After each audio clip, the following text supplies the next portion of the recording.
We start on rainfall, yet again. The city, it doesn't change very much. The weather is almost constantly shitty. We start looking across the Red Light Riviera itself, the main two canals of Red Light. And as we look at those canals, we see a figure hunched in the awning of one of the buildings. It is raining, and the awning is only barely providing cover for our wayward protagonist in this scenario. And that wayward protagonist happens to be Tariq. What is Tariq doing as he sits outside of his apartment? It's clear that a party is going on inside, and it's been a long day. Tariq, is this the same night as the night market? Yeah, sure, why not?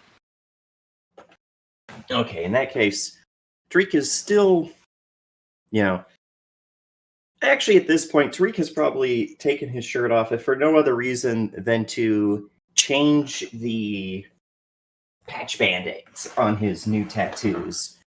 Or at least doing the best that he can. Maybe, because this is over a long period of time, we see the little fades between what he's doing over what could only be assumed to be hours. Maybe there's a digital clock in the background that's keeping track. Trying to use rainwater in the gutter as a makeshift mirror, looking over his back as he's trying to use replacement patches that Deacon gave him. But more and more, he's just nestled against the wall, knees up to his chin, on his phone. And last thing we see with this is he's on his phone, the blue light illuminating his face, making the vertical slits of his pupils nice and tiny. Before the phone goes out with a power notification. And as his eyes go back to a more normal shape with the lack of light, Tariq just sighs, places his head back against the wall, looking over at the door to his apartment, and just doesn't want to move. And perhaps something causes some stirring in Tariq, because the door to the apartment opens, the loud music spilling out into the quiet hallway, and a guy walks out.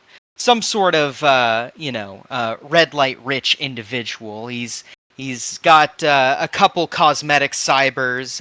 You would expect his profession would be somewhere between pimp, drug dealer, or maybe if he's cool, he might run. But he kind of stumbles out of the apartment, kind of like hitting the other side of the wall for a moment before the door gets slammed closed behind him. And he kind of like looks around dazed. And he goes, "Oh, wait, are you? You live here?" And he kind of points at the door that he just came out of. And Tariq stands up and starts putting his shirt back on to cover the scale patches, all the tattoos, and all that. And he's like, "Yeah." Kind of goes, "Ha, right on." And he kind of like looks at you and goes, "Man, your girlfriend likes you, man." And kind of like goes up and throws his arm around your shoulder. Yeah, Tariq, and this guy probably reeks of booze, I'm guessing. Oh, yeah. Booze and probably designer drugs that have their own nasty, sickly, sweet smell to them. Strawberry flavored whipped cream additive. Yeah. They doing galaxy gas in there. Whoa! But his nose rankles. Though, is it that, or is it what he said? And he's like, "Yeah, well, one," reaches over, and he probably towers over this guy. And like gently takes his hand and pulls it off his shoulder. Not my girlfriend. It's complicated. He goes, "Yeah, story as old as time in Napple." He kind of takes a step back. Why do you say that anyway? The first part. He goes, "Oh man, she was telling stories. I mean, stories upon stories in there, man. Fucking, you are cool. Are those scales real? Did you get those? Did you get those modded? How much does that run you, man? Oh, Tariq's face is. Tariq has dark skin, but his face is starting to get a little red at that. Mm-hmm. And he glowers towards the door, and there's that, like, deep jaguar growl for a moment. Mm-hmm. He's like, I didn't ask for this, it was just put in me. I'm gene modded, I'm not some biomod freak. He's like, oh shit, man. No offense, man. I'm just saying, could be an asset in a place like this. And he kind of like, yeah. And he kind of like leans up against the wall and goes, "Hey, listen, you got a good thing going, man. I'm gonna catch you later." And then he just throws up on the floor in front of you. Tariq takes a long, deep breath and probably rubs at his nose to try and get that, anything to cover the smell. Mm-hmm. And he stares at that door, thinks of what he said, hangs his head, and just goes, God damn it. And then slowly opens the door and slinks in with that alligator tail between his legs. And as you slink in, we just hear from the other side of the door, "Oh, there he is!" And we're gonna cut right there. We then cut over to a couple days later. Vera, you are in your what is Vera typically doing at middle of the day sort of time? Middle of the day, she's probably gotten back from her first dive, and Mhm. depending on what kind of stuff she's been up to, she's either trying to find a buyer for what she's found, or she is prepping for another dive. And maybe we catch you in the middle of one of these, probably prepping for another dive. Going over your equipment, checking your tanks, making sure everything's full, and you hear a knock on your door. Hmm. Come on in. The door opens, and immediately you can smell her before you hear her from her perfume that she wears. Pretty standard. Uh, you hear a familiar voice. Vera, we need to have a talk. Um, okay, last I checked, you already walked out turning around. Goes. And by the way, you gave your key back. The door was locked. She goes. Tricks of the trade, and kind of like puts her hands in her back pockets and goes. And quit trying to deflect. Don't know what the fuck you're talking about. She goes. Listen. I appreciate the sudden influx of guilt to my account for things that you do owe me. But I'm starting to get worried. Those last couple Hold on, phone hold on, calls. hold on. You, Vera's probably messing. It was probably messing with a dive, probably her dive system Mm-hmm. before she turned around, and she's just looking at Suze and goes, "You're mad because you're getting paid back." As she turns and continues to work on her dive rig. She goes, I didn't say I was mad, Vera. I said I was worried. Listen. Same fucking difference with you. You're never worried, just pissed. And she kind of goes, listen, I know how business has been treating you. Business. Business has been good. She I goes, have enough to actually pay for rent this month and pay you back.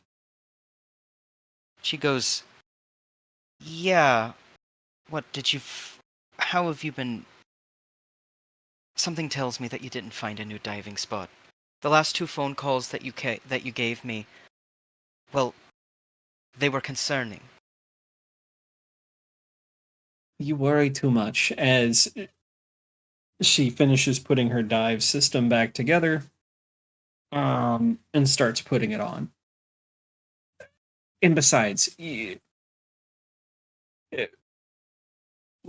we're just two people right now. We just, if I show up dead one day, you already told me that you were done, remember? She kind of gets this slightly pained look on her face, and she says, "You know I don't like talk like that. You're not You going talk to a show lot up." of ways when you're angry. She goes, "You're not going to show up dead. Are you?" It's like you used to tell me, it's this city. Anything could happen. You know, when you're on patrol, or when you're sitting in your car, or when you're on your way to the office, or all of the other things I used to worry about for you that you told me to ignore. So now I'm telling you to ignore this. She kind of puts her tongue in her cheek a little bit, kind of adjusts it, gives you one of those inscrutable looks where it's clear that she's unhappy, but at what specific thing you're not certain. She says, "Fine, fine." And she kind of holds up her hands, and she like reaches into her back pocket and sets the copy key on your table and goes, "It's none of my business. You have safe dives, No, okay?" let's not be like that. I'm sorry. I'm gonna be just fine. Okay? She kind of turns around and kind of nods and goes, "I hope.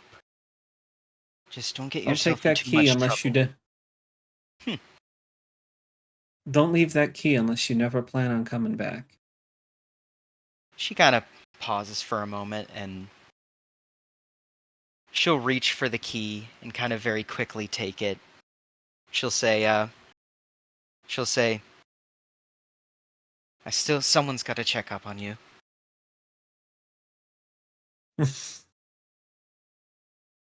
Someone's gotta check up on me. All right. Yeah, and she kind of leaves and closes the door behind her, um, leaving you back with your gear. And what is kind of like the final facial expression that we kind of linger on as we move on to our next character? Just done. Yeah. Tired. Hmm. The Fair. face of I could never do anything right in the first place, so why is it a problem now? Yeah. No. Okay. Yeah. So And as we pull back from that, pull back to Rodian. Rodian, you were out and about for some various reason. Uh, and what would Rodian be out and about for? Just on a normal like afternoon. Probably grocery shopping for Yelena to make Okay. up some nice dinner. Yeah. Okay. And like maybe you're like walking back to your apartment. You go up a couple flights of stairs, and you get to the hallway that your apartment is in. You walk up and you notice something immediately is awry. The door to the apartment looks like it is partially crammed open. I like that. Uh, Rodian would probably keep his hand on his pistol, but move up to the door and take a little peek inside. Yeah, you move up to the door, and immediately the first thing you notice is spray painted on your door is Russian Go Home. Um, you look to the edge of your door, and you see Yelena kind of bent over doing something. She doesn't seem to have noticed you yet. Yelena, what's going on with the door? "Oh, Radenka!" And she kind of turns around, And as you get a better scope of what's going on in this apartment, you start to piece things together. A whole bunch of your shit has been smashed up. Sound systems, china cabinets, appliances. Looks like somebody came in and took crowbars and bats to the place. Yelena looks unharmed, but she gets up and toddles towards you and immediately gives you a hug and says, "It was awful, Rodenka, awful." What happened? And she says, "Two men came. They kicked in the door, and then they came in. They told us, or they told me that I was no good, that I needed to leave the neighborhood. And then they said that they would make an example. They smashed everything, Rodenka. Everything I owned." Roddy will probably get like a little steely look in his eyes, and um, what do these two look like? And she'll give you a description, but it's not very good. She says, they were dressed in black leathers and had face masks, ski masks on.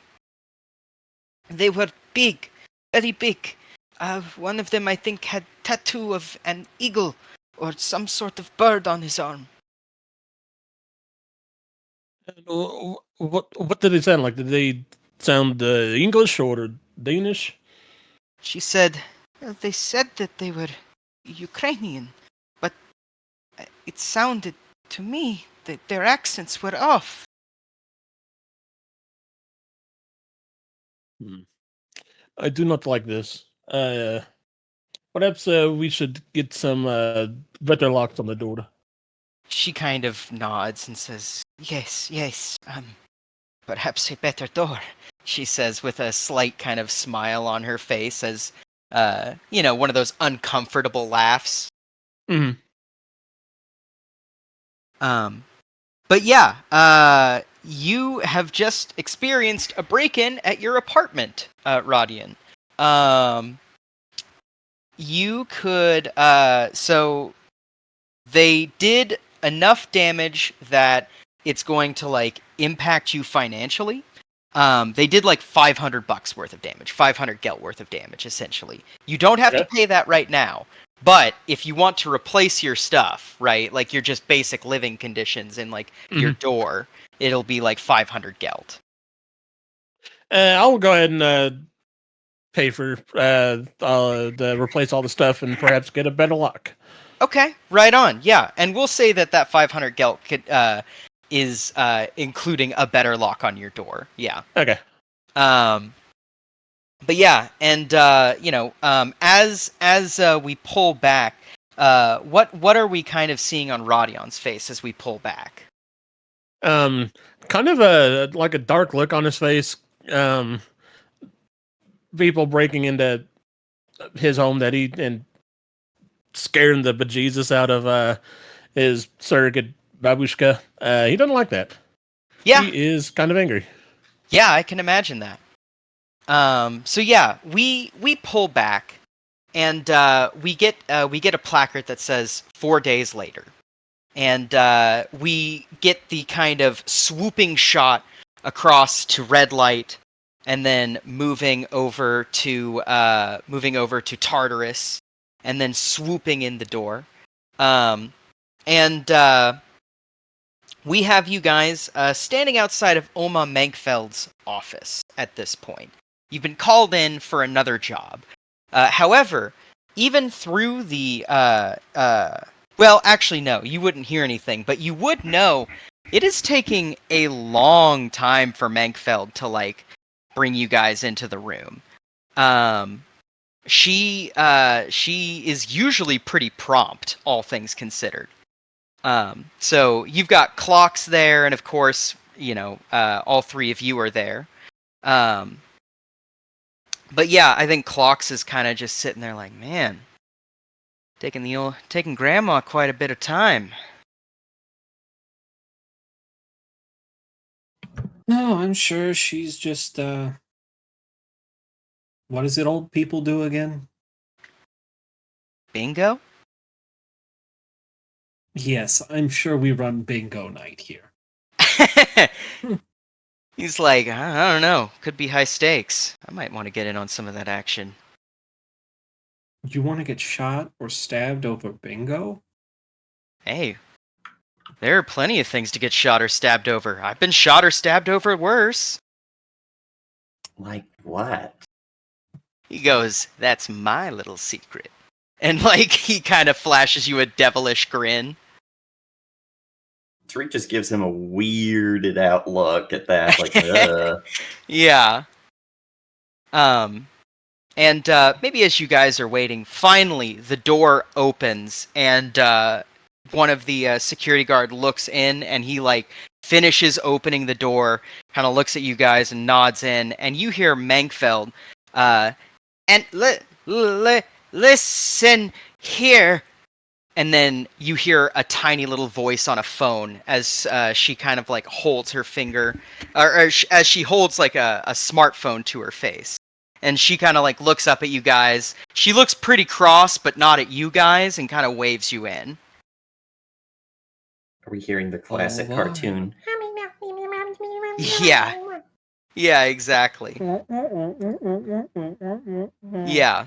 And actually, Tariq, with your sonar, you would be able to pinpoint this sound a lot easier than everybody else. Hell yeah, freak So- powers. Yeah. So you hear on the other end, all right, I'm assuming that your team is in. I'm going to speak to them now. And she goes, this is no way to have a conducive. And he goes, all right, fucking hurry it up. She goes, and she just like gets this real frustrated look on her face and Oh, goes, Oma probably notices that right as she's getting that frustrated face, and no one else has said anything. Tariq gets a look on his face that, like, this bitch. yeah. And Oma, probably without skipping a beat, like waves her hand, like, are you like, do you fucking hear this shit? Like, you know? And Tariq nods and kind of motions to her, like, what the fuck? Yeah. And she says, fine. They're in the office. I'll put you on speaker phone. She kind of hits one button real quick and goes, jackass. And hits the button again. And then you hear, all right. Is everyone fucking hearing me all right? Cut the shit. Some of us could hear you before. And he goes, great, fucking care, great, don't fucking care. And he's like, the job is simple, and I'm not going to bullshit you about it. There's a convoy. It's carrying a chemical known as FCOJ. Happens to be one of the rarest organic compounds that's not tainted by nuclear fire at this point. Shit's basically worth the same as a brick of gold in its own way, right? So all of you lot, are going to be handling this for me. There happens to be a caravan. It's leaving. He says it's going to be leaving at 10 p.m. 11 p.m. It loads at 10 p.m. Vehicles are seaworthy Klein Shield, armored up cargo hauler, internal space is 3 meter by 5 meter by 5 meter. Lead and titanium lined strong box, further protected by a madlock, sealed double door. External walls are 10 centimeters thick, door is 5 centimeters thick. Vehicle's going to be flanked on either side by 2 off-duty airwalk officers on jet skis. Though they are airwalk, but they're not on the clock, if you catch my drift. It's going to be light duty, driver, passenger, 2 airwalk cops watching either side. I have happened to set this up so that we are dealing with something quite easy.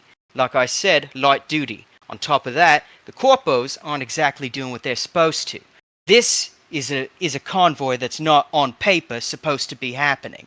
I put all this together, put some distance. So you're going to be dealing with slow response times because nobody's expecting shit. Says on top of that, the Klein Shield is slow. It's going to be moving at the speed of about a gondola. So, you've got plenty of time to hit it. I've got a map for you, a timeline for where it's going to be when, and on top of that, I've got the internal specs. Something that you're going to need to know.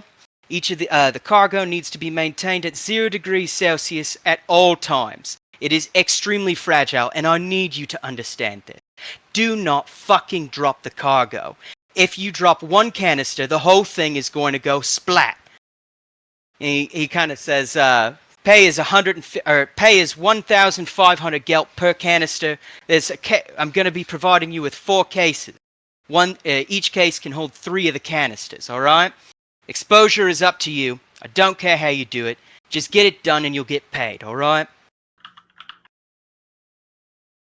So it's a liquid compound inside a canister. It says frozen liquid compound, but yes. All right, and we're looking for, you said 4 cases, 3, so 12 canisters potentially. Says that's what you're kitted out for. Anything extra, if you're somehow able to bag it, I'll still pay you, but I'm not paying for more canisters, and I'm not paying for more men.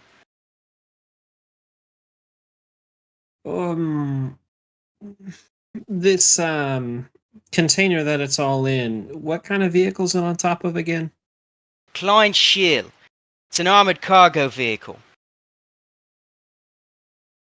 This is a lot of heat to be taking on if they've got that many Airvoct around. Says it's only Well- 2. Don't get your panties in a bunch. Well, hypothetical. How these canisters watertight? Says, probably not. Best to keep them in the containers that I'll be providing you.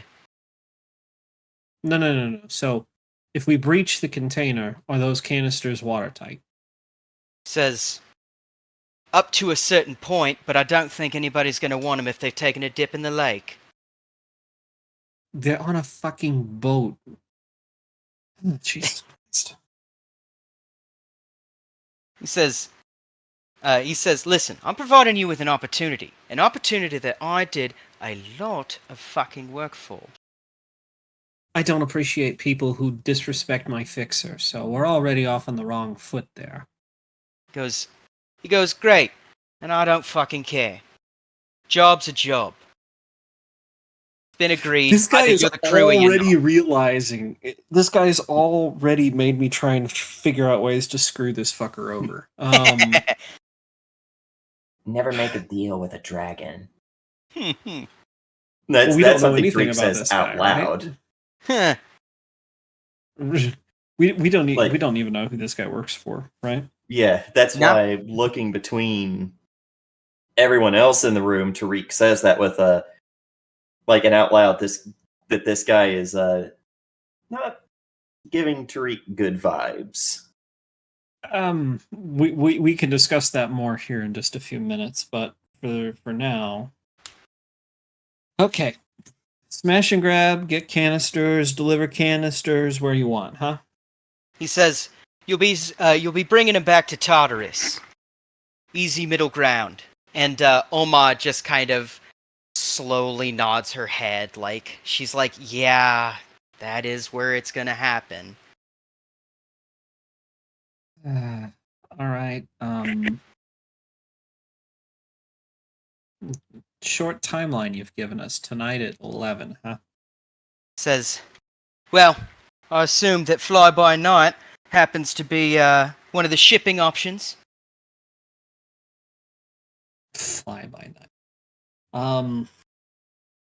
Out of character. I mean, we can always say yes and then figure it out from there, I suppose.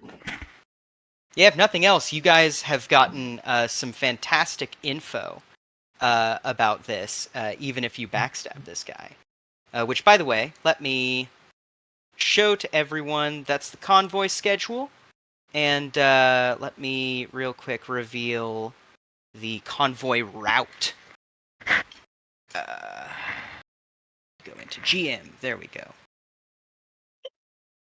How reliable is this information that they aren't going to potentially have more goons? Goes, pretty fucking airtight. The vehicle that they're taking only houses 2 people, and the airvac guards are going to be on jet skis. Do we know where these vehicles are being held right now? Any potential to sabotage them beforehand? Says they're on a warehouse off of Toya Bridge. You should have the location. That's where they're going to be loading everything. I'm assuming they probably have the vehicle there. Airvoc's probably not there yet, but it is a corpo warehouse, so you might have to deal with a bit of static if you take it that way.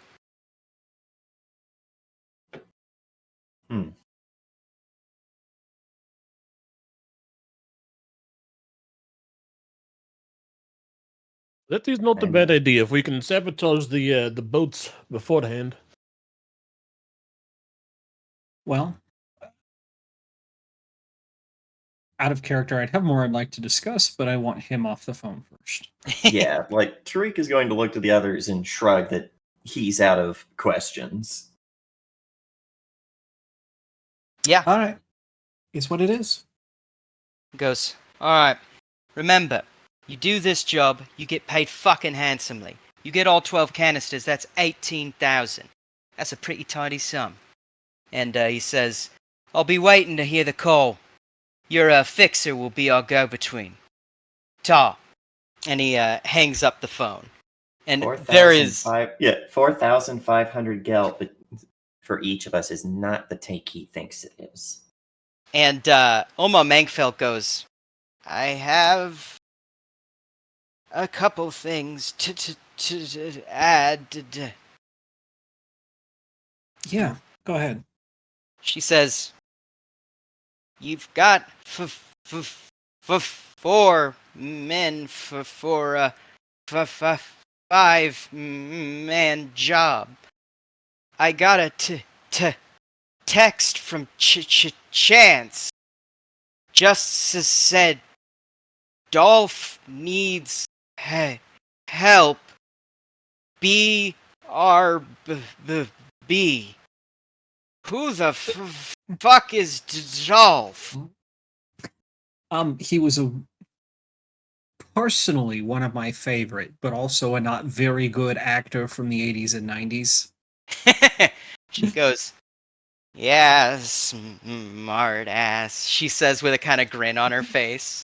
You ask, I answer. She goes, I have a suggestion, but it's not a great one. We're listening. Uh-huh. I couldn't find someone reliable for a fifth, but I did find a runner. You'll And who need... might that be? Goes, name is Jack Hazard. Kind of goes, I can give you his deets, but you'll have to go to his place. Doesn't answer the phone. Do you think we need a fifth? Could try to hit them. I mean, Clocks, do you think worst you could handle corpo security at a warehouse? I mean, clear web I could probably handle, and even break through a bit of ice, but, it really depends on what we're dealing with here. And she kind of goes, 4 bagmen and a driver. I can get you a boat.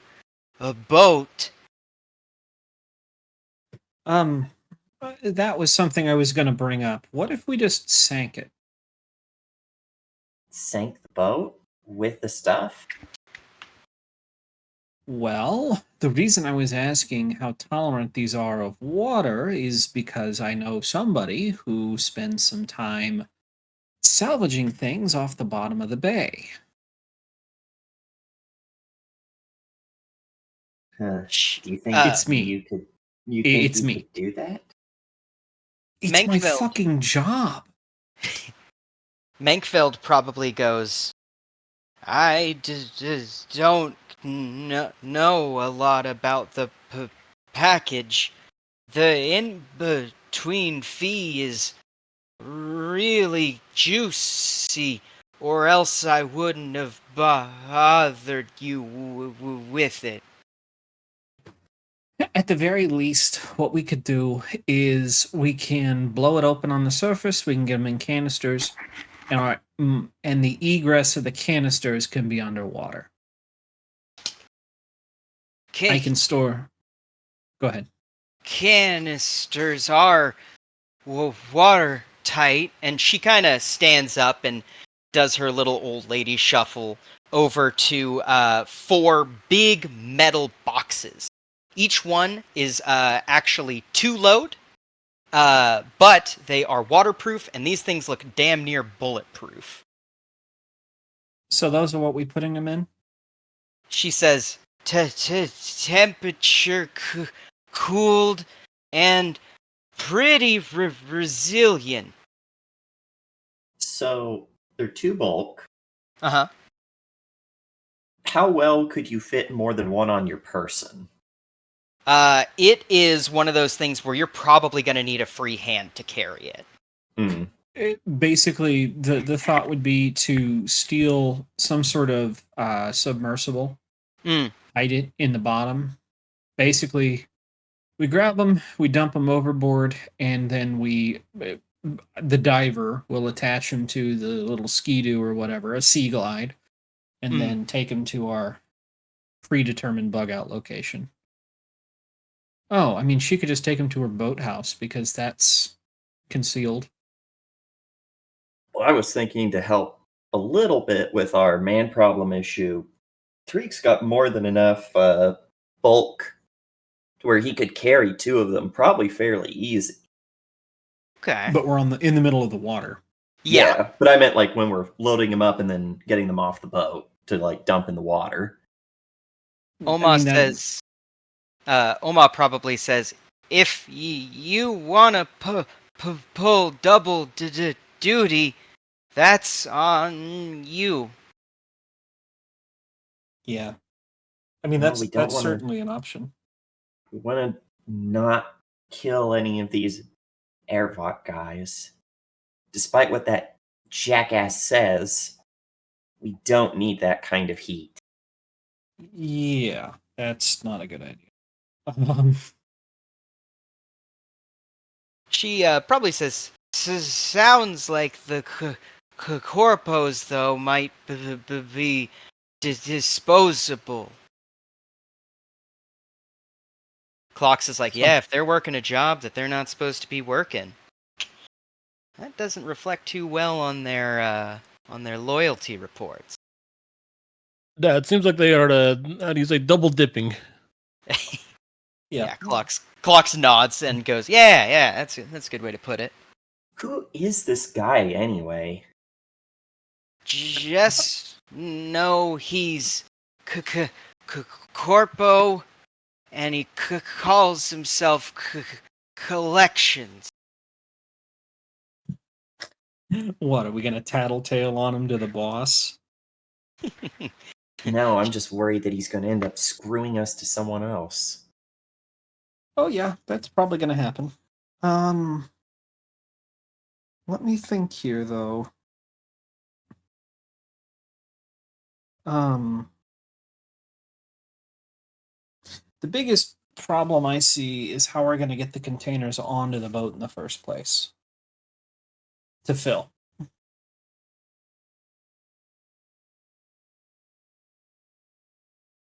I can carry 2 if we hit the boat.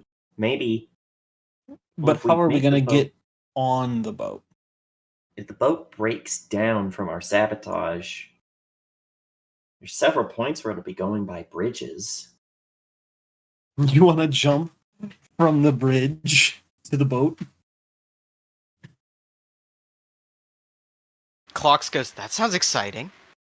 It's probably one of, if we can't go off from the main bridge, there's going to be and I assume this is the case, there's going to be all sorts of, outrigging and other things that we could get a hold of. Yeah, that's a fair How about assumption. this? You work on that. I am going to work on trying to find a submersible to haul it off. I think it's a good idea that we get these containers out of there underwater because that way it can't be followed. Give Ratchet Annie a call. She owes me one. Ratchet Annie, huh? Yeah, and you actually already have Ratchet Annie's deets. You met her last time when you bought your drone. Okay. Let me. I'm going to put them in my notes anyways because. Yeah. All right. Edit. All right. What time of day would you say this is, Mir? It's morning time. Oma always does Okay, her stuff in the morning, so it's like maybe gotcha. 9 or 10. We got like 12 hours to really nail down a Yeah. plan. Yeah. Okay. I don't mind talking about it. Spending the time. So basically, we find a spot on this trip to basically go. Okay, we get ready. It breaks down, or we make it break down, and then we get onto the vessel, dealing with whoever, however we plan on doing it. You're pretty Dump the sneaky, boxes right, Vera? when I have to be. We can almost guarantee that the thing breaks down when we want it if someone's on the boat. You want me to hide on the? Oh God.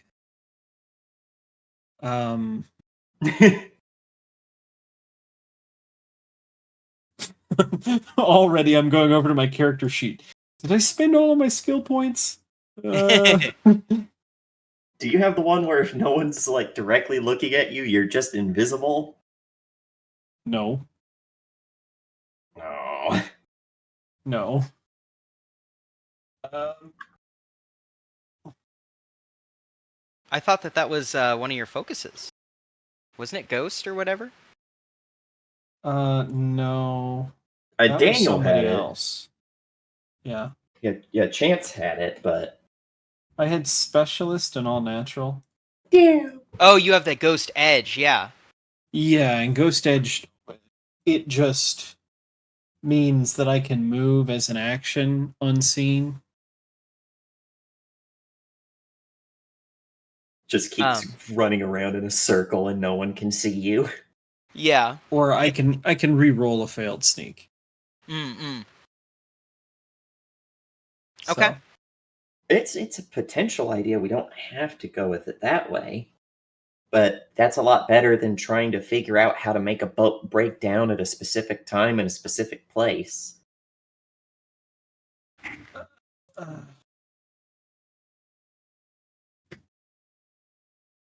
Yeah, but I'm gonna need something to incapacitate the doofuses on the boat with.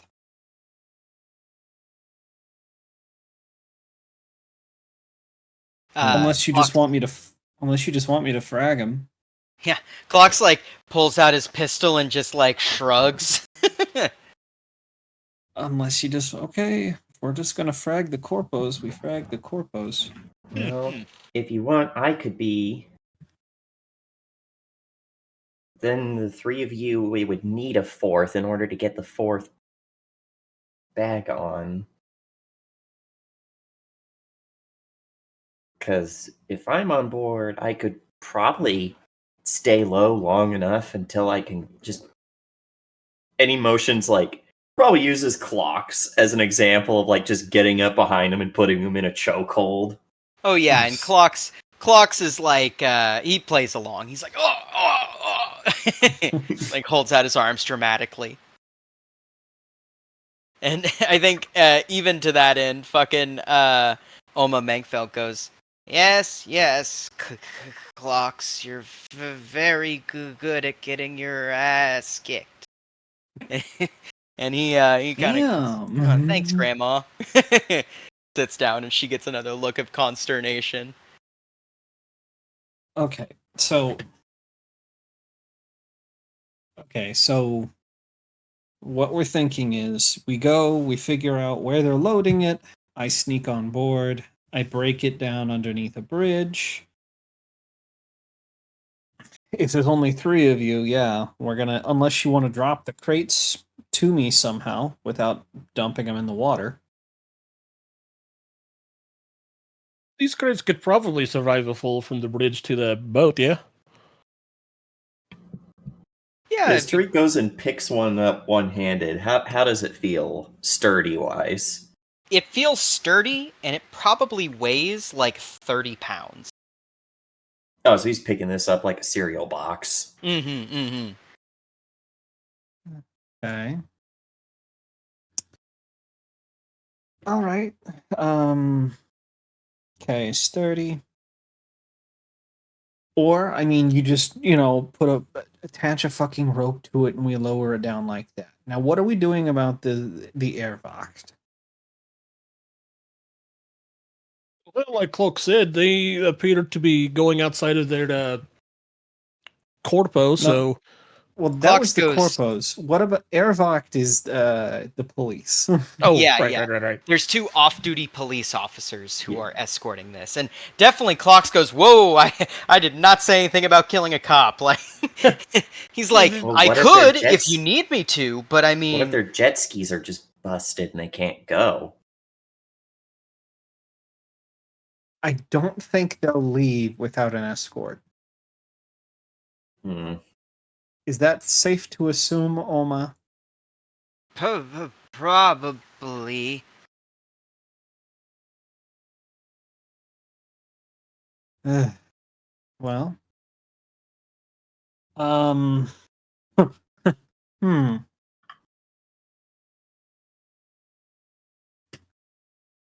It would Goes, require taking out a loan, but we could add some. If we were able to get a hold of their skidoos, we could probably make sure they have unfortunate breakdowns shortly, before we break the actual boat down.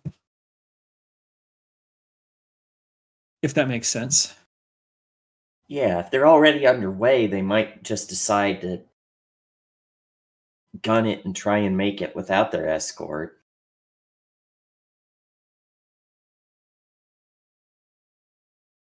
I think that Clocks goes, What's your plan on disabling them as they're traveling? Explosives. Not big Hmm. explosives. Slash Just- me points at the heat chart where it says using explosives +3. And remember, you I guys mean- also did get that plastic explosive at Yes, but that's going to have to be required to actually open up the container. right. So I'm going to need to find other plastic explosives. Well, you know the guy to sell them. Let's just hope my credit's good because I'm flat broke. Um, I could perhaps take out not a loan, but have my the fans buy my CDs. Get some quick cash. Oh no, are we gonna bring them to the party again? No. I can ask them to buy my merchandise. Therefore, I you get mean more they- guilt. you mean they don't unless you ask them to? Generally. I love that. Generally, unless I ask my fans, they don't buy merch. So true, bestie. Piracy. Yo ho. Radion is the #1 pirated SoundCloud artist. Yeah, And I am proud of that fact. yeah. Music should be free for the people. Duh. But Until I heck, need the money. yeah. Okay, so oh damn it. Don't like using explosives on cops. I know I'm going to hear about this from Susie, aren't I? Hmm. So we can have another argument that goes, well, you walked out first, so you're not my mom.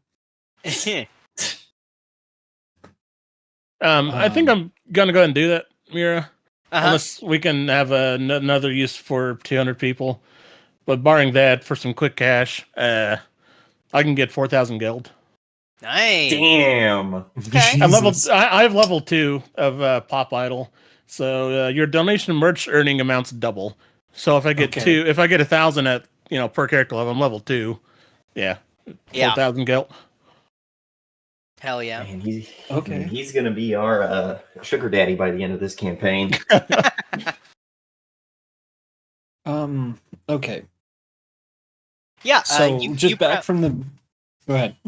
you put out an all call, and you get you start seeing your Venmo, your Cash App. It starts lighting up. Okay. So basically, the plan is, we sabotage all 3 vehicles, and then I sneak on board and hide there. We break it down in the middle of the route. We lower the crates down, and then we fill it. We dump them in the bay.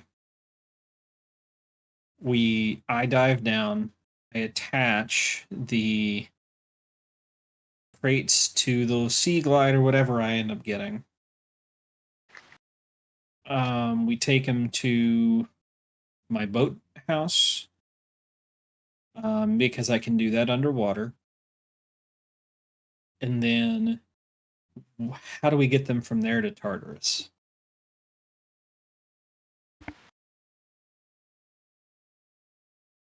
I guess we meet up somewhere and offload them and just carry them.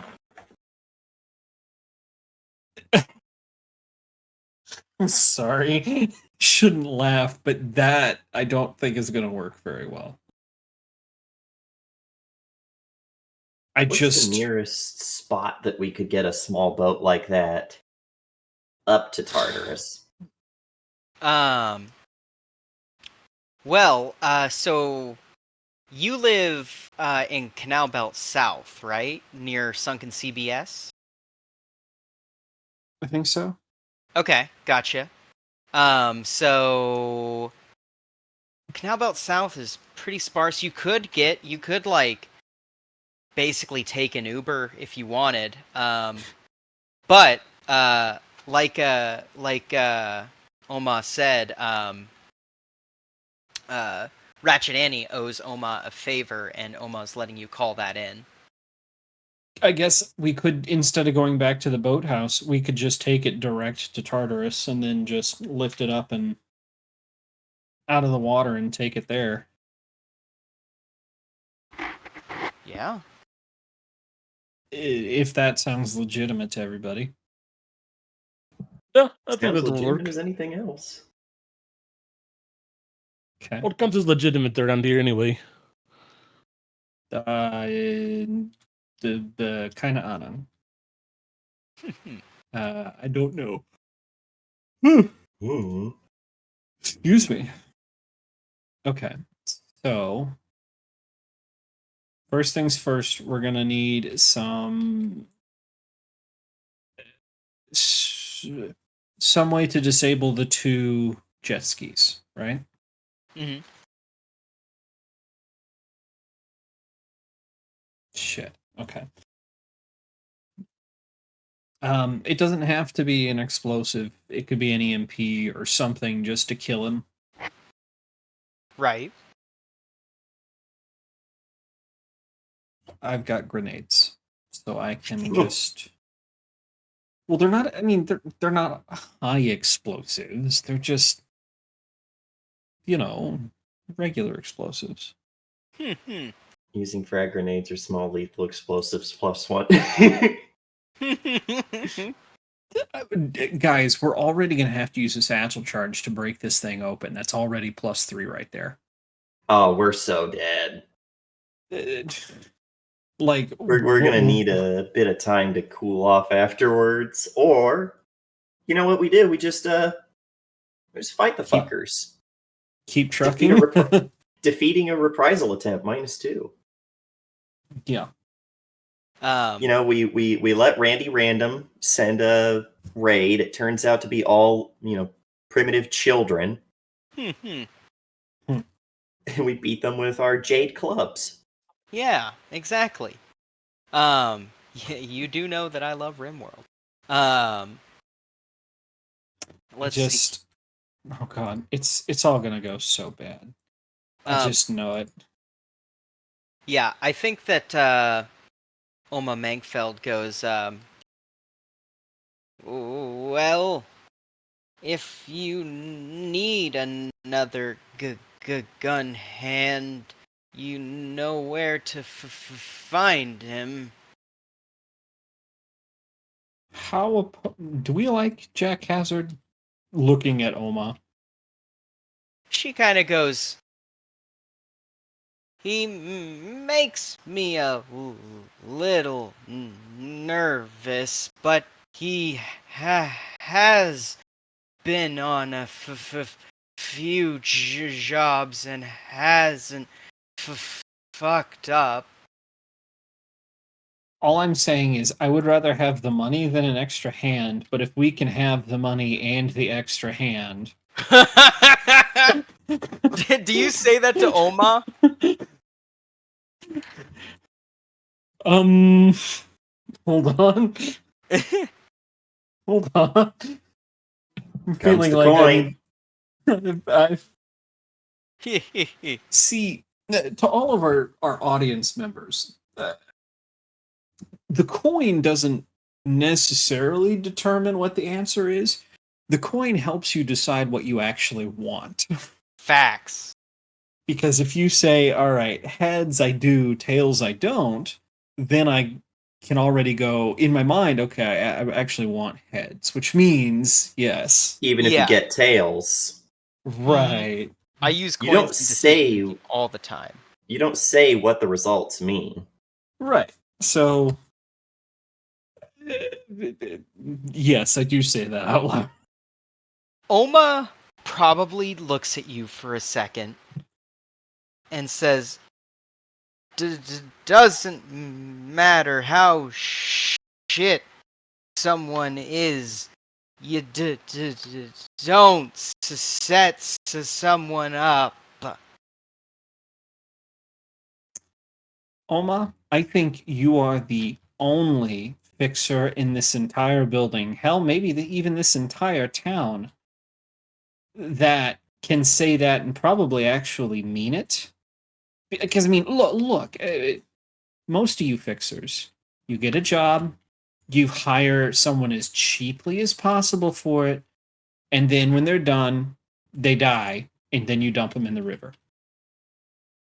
She goes, I was a runner once, and I know runners. They don't like to be fucked with, so I try to do that as little as possible. And the scary thing is, a lot of the people that do were runners too.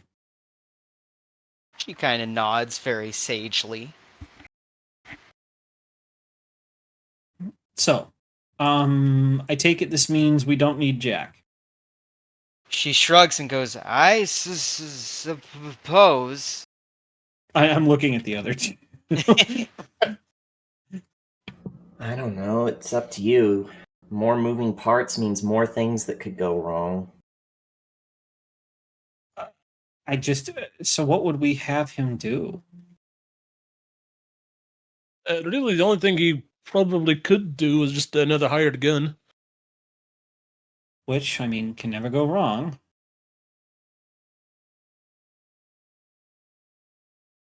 But I'm not allowed to. I believe the four of us could handle this. especially since I'm not allowed to live out my darkest desires as, hit boss bitch lady extraordinaire, huh? You With a did that chuckle. last game. Yeah, Don't know what you're talking. It's you look at this person and tell me they're not the same character.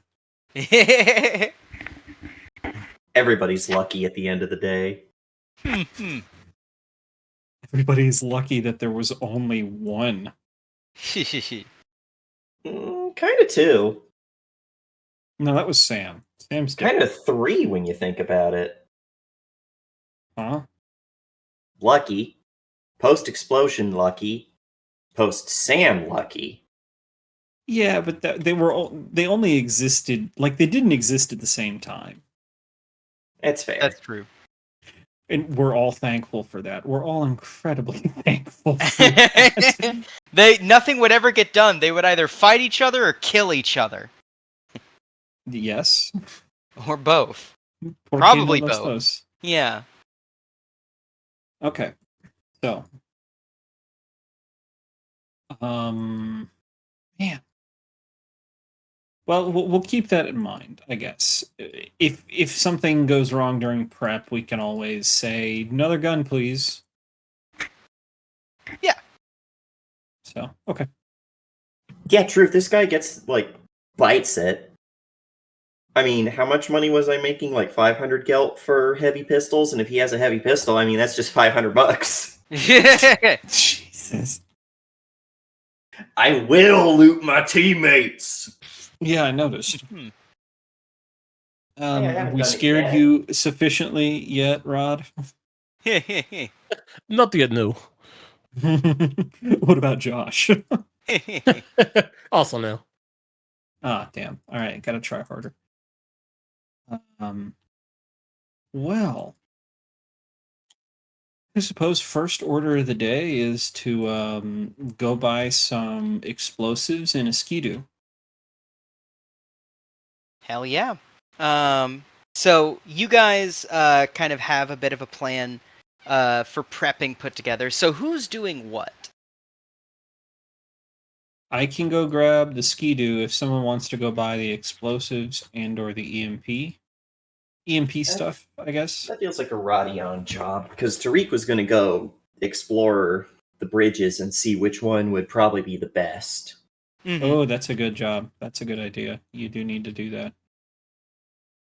Brad, Okay. you want to Yeah. go buy booms? I would like nothing more than that. Good. Excellent. Okay, so we got one person going to Ratchet Annie. We got one person going to see Primer. And then we got one person checking out Bridges. Let's start with going and talking to Primer. You are Rodion given the deets for Primer. And how do you contact him? Do you call him? Do you text him? What's the vibe? I would probably just shoot him a text. Okay. You shoot him a text, kind of just like, "Hey, this is," or what kind of text? Uh, Seeing as how I don't know him really, I don't think I met him at all when we were doing the buying last time. I'd be like, something like, "I heard you're the guy to make things go boom." You receive a text back that is just, "Boom, yes, big boom," and he drops a pin, which is over in the 9 Streets neighborhood. Alrighty, I mosey that way. Okay. And are you very well traveled in Napple, or are you kind of mainly sticking to waterfront and red light? Probably sticking mostly to waterfront and red light. Yeah. Okay, so you walk first through Centrum, right? And then you make your way to the 9 Streets. And Centrum is just a big business district, right? There's currently a pretty substantial problem in Centrum with homeless folks or people living out of their boat, essentially. clogging the waterways, which is to the constant consternation of the corpse, but it is a problem of their own making. But you walk through Centrum, you make your way to 9 Streets, and immediately the vibe of the neighborhood feels very different. Mainly because as you approach 9 Streets, you see that there are, in fact, armed individuals who kind of are flanking each of the bridges. They don't stop you, but they notice you, maybe even give you a little wave. But they're kind of sitting there. They have guns just like around their shoulders or whatever. Just kind of watching the traffic to and fro. And for the sake of it, 9 Streets is a very clean neighborhood. Very clean neighborhood. Not a lot of homeless people here. In fact, you don't really see any homeless folks here. But Pants would have sticked out like a sore thumb if he had done this job. yeah, he would have. Soylent Green? What? Yeah, right. Homeless people are food. I love me corpse starch. Yeah. Delicious. But yeah. As you enter the neighborhood, you make your way through the streets, and you do feel like you're kind of being watched as you're going through these streets. Like, people around here kind of stare as you're going by. And you end up making your way to the area. You make your way to the pin, and you are greeted by a door that is significantly larger than its neighbors' doors. Like, it's kind of like a second-story apartment complex, right? And this door is like made of steel, has one of those hatches at eye level, and has like a red buzzer on the side. I push the buzzer. Press the buzzer and waits for a second, and the whole visor opens up, and you hear, I'm not familiar with your face. What are you here for? I'm here. My name's Aurelian. I'm here to make things go boom. Goes, Hey, Primer! You got customer! And Primer says, Yes! Expected! And goes, Alright, come on in. Kind of unlatches the door and opens it. And it opens inward to show you a room that is full of ammunition, guns. There's, there's probably like some kind of video game console hooked up in the corner with like a comically tall bong right next to it.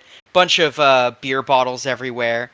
And the guy who greets you is a tall, lanky guy who I don't think you interacted with, but it is Sly from the night market, from the Knockmarked. He kind of goes, he's in the back room. Hey, thank you. Yeah. And you make your way to the back room. And as you do, you see this kind of hunched over gremlin looking man. He's got one of his legs is very clearly bionic, and you can tell because he's in his underwear. So he's chromed up with his leg and his arm on the right side, and he kind of looks up with this kind of t-shirt and tidy whities combo, both of them stained with what you hope is coffee. And he says, "You're looking for Boom." Yes, I am. He kind of goes, I can provide. What do you need? Not so big boom to kill anyone. Preferably if you had something that could knock out jet skis. And he says, no kill. And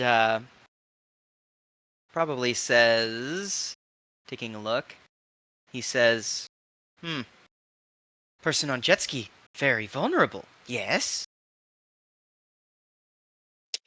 Very vulnerable, yes, but also people we don't want to permanently maim or kill. He goes, hmm. Problem. Jet ski, very, very vulnerable. Explode jet ski, rider, explode too.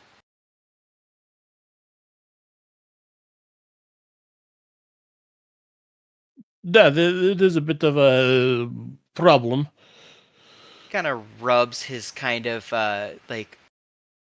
flat kind of chin a little bit, and he'll kind of look and say, have for if start vehicle. And he probably says, not sure what could do this without hurting, but, and he kind of pulls out, he pulls out, we'll say he pulls out what looks like a sort of wired up, like a chip from something that has big, thick rubber cables coming from it. He says, Dead Man Switch, though. That no hurt.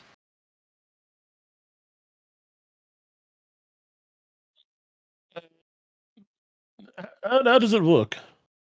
He says, put in boat, boat drive. When command given, boat no longer drive. Oh, I thought you said, well, first you put a dead man in the. Yeah. First you put a dead man in it. I'd say yes. I think that is exactly what I am needing. He says, I'll need two of them. He says, two? Of course two. And he'll like rummage and grab a second one. And he'll say, not cheap, not cheap. 500 geld each. Uh, um, Roddy will kind of chuckle and be like, 500? How about I give you 1,000 geld as a tip for being very, very helpful in this? He kind of says, like geld. And he'll kind of put these things in a box for you. And he'll hand it and say, need someone good with car. Or need someone good with boat. Jet ski, wily mistress. That's what that's what I assume. I've never ridden one myself. And he says, need probably 15-minute install time, if know what doing. 15 minutes? I believe we can make that work. He kind of nods and says, good. Have fun, make lots of boom. I will certainly do my best, Primer. Yeah, and he kind of shows you out, and you see Sly, he's got his feet kicked up, he's playing a video game or something. He goes, feel free to stop by whenever. I might take you up on that. I Yeah. appreciate it. And yeah, you exit with your dead man switches. I think that next we will cut over to our good friend Tariq, as Tariq is checking out the bridges. So, Tariq, this route, which way are you starting? Are you starting with Inpap and going down to Toyer, or are you starting at Toyer and going to Inpap? Because I'm assuming you're just walking the route. Yeah, probably. You said the route starts at Toyer. Yes. So probably start at Toyer and follow the route. Okay. You start at Toyer Bridge, and immediately the first thing that you notice is that this is like a beautiful spot, right? Like, as soon as you enter Jewish Quarter, it's like super well maintained and like very, very almost touristy in a way. Like, it's like that kind of idyllic. But Toyer Bridge is the very first bridge. It's right outside of Jewish Quarter, and it is not very tall. It looks like it's mostly like standing room, like somebody could like take a gondola under the bridge, right? Or a jet ski under the bridge, but anything larger than that is going to have a bit of a hard time going under it. So this is a pretty low bridge. Yes. Is it a like what are they called? A retractable bridge? Yeah, it's one of those ones that splits in the middle. But yeah, you see that because most of the bridges in Napple are like that. Mhm. But yeah, you see that this bridge, especially because of the water levels rising, is pretty low to the ground. You're not sure how they're going to get under Toyer Bridge. Unless the bridge splits and opens for them. That's true. That's true. Well, well. Uh, are there any like outlying docking systems or rigs or anything for people to park their boats against? Because I imagine most people have boats, so those are probably everywhere.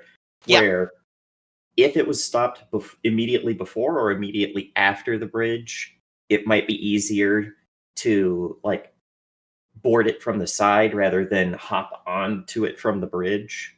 Oh yeah, the waterways are pretty clogged with boats. You're kind of looking here, you're seeing that it looks like most of this route that you're walking, you could probably get from one boat to another. It would take a couple jumps, but it would be, not impossible, to say the least. What do you think would be comparing those couple of jumps to one big jump? Uh-huh. I don't know. Does it make sense? Kind of what I'm trying to get at is like the opportunity cost between going the side versus up and over. I mean, the side, like I said, it would take a couple of jumps. You could do one that's up and over, and like that would probably give you a better chance to catch it if it's moving. But if it's sitting still, you've got a good shot at having a platform to jump onto it from. And would those jumps be very difficult for people who aren't gene crafted freaks? um, Maybe not crazy difficult. You're looking at like a lot of the route, and I'll kind of give you a rundown of each of the spots, right? And maybe this will help answer the question, right? So with Toyer Bridge, that's a really low bridge. You go through some really thin canals that are pretty well maintained in the Jewish quarter, and then you get over to Burke Bridge. And at Burke Bridge, that one is a much larger, much taller bridge. It's like an elevated footpath. Mm-hmm. That kind of goes probably about 15 feet down into the water. Uh, Once you get to Snelvig Fivj, which is Highway 5, and I will refer to it as Highway 5 from now on because that's way easier to say. Once you get to Highway 5, that is a significant drop, probably 20 or 30 feet. And then the only kind of saving grace for InPap, because it is very much a pedestrian path, right? It is not made to handle vehicles or anything like that. It is pretty low to the water, though. And in fact, it has like supports that go into the water. And I would say it's probably a 10-foot gap. Right. Yeah. So Toyer is definitely the easiest to get onto. Yes. Does it look like we would get much interference around Toyer? Like, while he's at Toyer looking around, how busy is it as an intersection?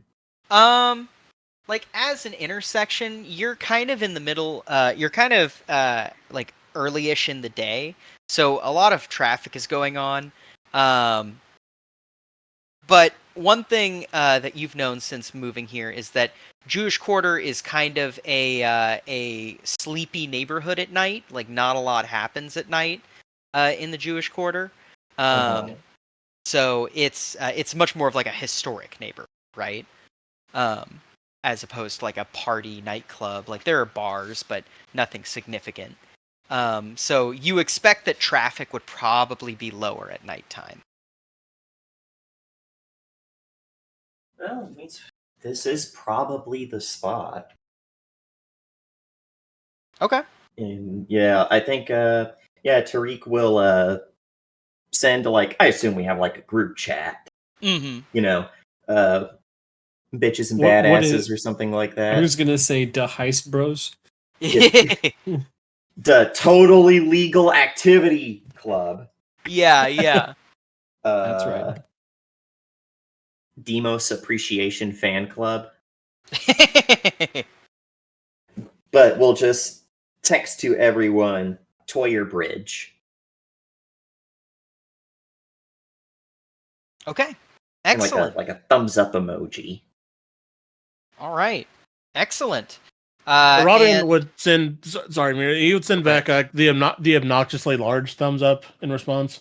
You know how like in Facebook Messenger, you hold the thumb down and it gets bigger and bigger. Yeah.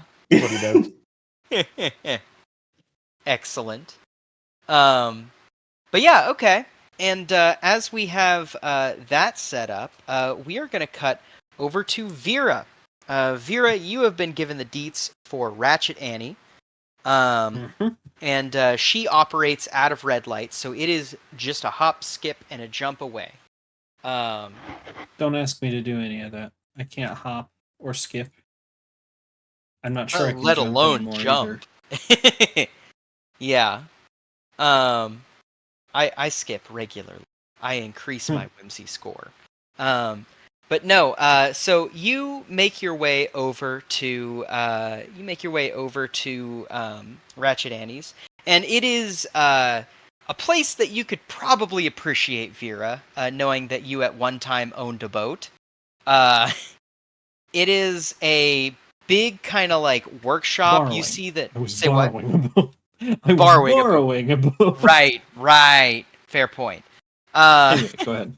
Yeah, it's a big open workshop that has kind of like I don't know what you call it, like a dry dock sort of situation where it looks like various vehicles can get in and out. Um, and you see as you approach, she's kind of inside this workshop. She's got overalls on that are like kind of the overall part of them are kind of down, and like she's just got the pants going for Yeah. that, and then like wearing like a greasy, pinup girl T-shirt. Greasy, sorry. Yeah, Fucking. Hey, My don't go bad. stealing my bit. yeah. You don't got no bits because you don't have a Twitch channel. Sorry. Ooh. Fuck you mean I don't got a Twitch channel.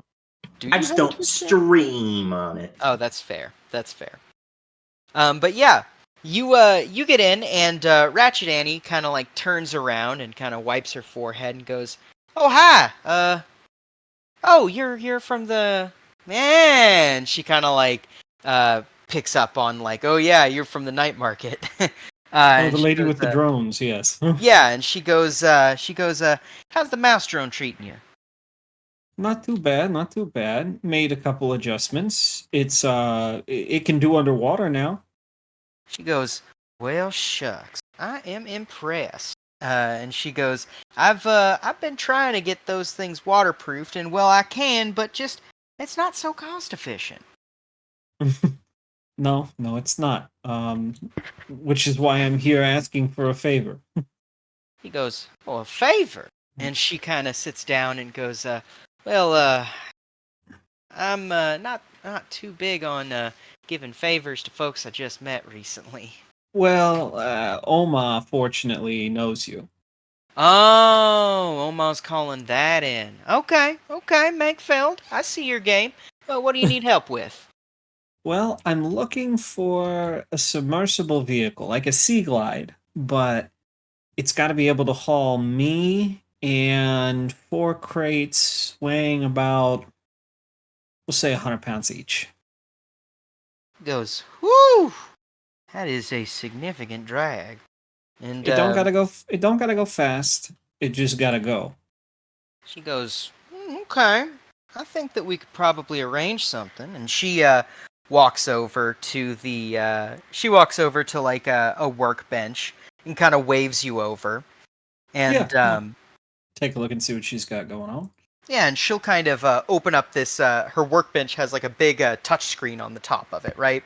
She'll kind of open it up and start scrolling through some blueprints, and she'll kind of poke one, and she'll go, "This might here be your help." And she kind of like looks at it and she goes, it's a T-22.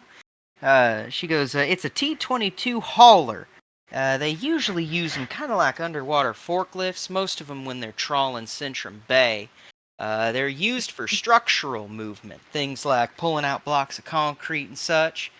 So they're naturally hooked up to take odd and encumbering loads.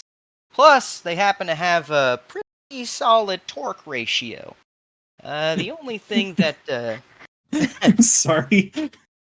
I cannot help but think about I'm running away from the scene of a crime on a forklift. yeah, right? She goes, only problem is, well, there's two problems. First one, she is in fact slow as sin. Uh, and the second problem is she is not a fully enclosed vehicle. That's fine. Yeah. And she goes, okay, okay. You can get one of these whipped up. When are you needing it by? You're not gonna hate me too much if I say as soon as possible, meaning gigs tonight. He goes, whew! Bankveld's gonna owe me more than just a couple beers after this one. Well, if it goes off without a hitch, there'll be a tip in it from me to you. She goes, oh, shucks, I am always accepting the patronage of a good, honorable runner. And she kind of has a grin on her face and goes, listen, how about you go get some lunch, maybe meet up with whoever you're doing whatever with, and tell them that it's on the way. But it'll probably be, well, figure about 9 o'clock and 9 o'clock at night when I get this thing done. That's fine. We got some more stuff to take care of. She kind of nods and goes, well, shucks. Well, I'll get that. I'll get that taken care of for you. I certainly appreciate it. And next time you see Magfeld, let her know I said hey. I mean, I'll tell her hey when I see her next time anyway, too. But you know, always nice to put it out there. Sounds like a plan. Yeah, and she kind of starts grabbing big hunks of fucking scrap from her wall and starts humming some tune from God knows where, perhaps Appalachia. You don't know. As she starts working. So yeah, with all of these three tasks done, what are you guys doing next? Are you meeting up? Is there anything special that you're doing? We should probably figure out where those jet skis are. Mm-hmm. Yeah, I think we need to go and check out the. Probably find a quiet time to hit the warehouse, but we're definitely going to want clocks for that. Yes. Okay. Excellent. So yeah, I'm assuming you guys all bunched together then. Maybe meeting back at Tartarus. Yeah, probably. Okay. So yeah, you guys meet back up.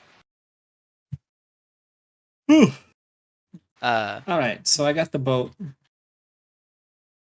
thing. I got a forklift, okay?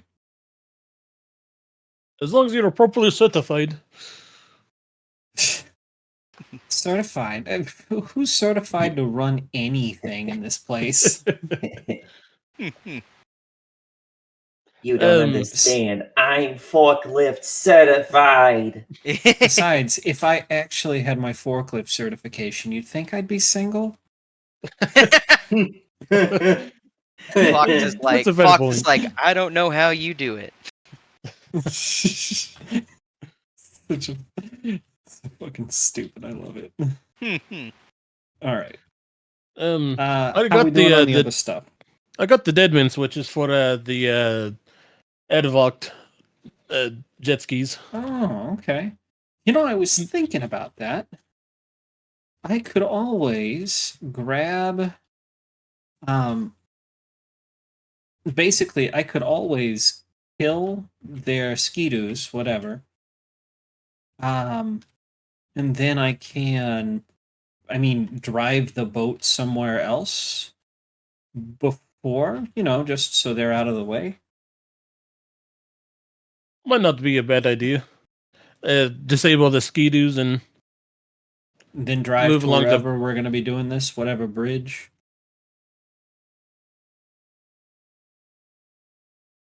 Which, Tariq, what is this about this bridge? We like it, we don't. It's probably going to be the easiest bridge for us to use. Okay. Works for me. I mean, I'm not picky. Especially since I'm not going to be the one jumping off of it. Well, there's two ways we could go about it. We could jump off, but there's enough people around, enough boats around, that if we wanted, we could try to hop across the boats and board from the sides.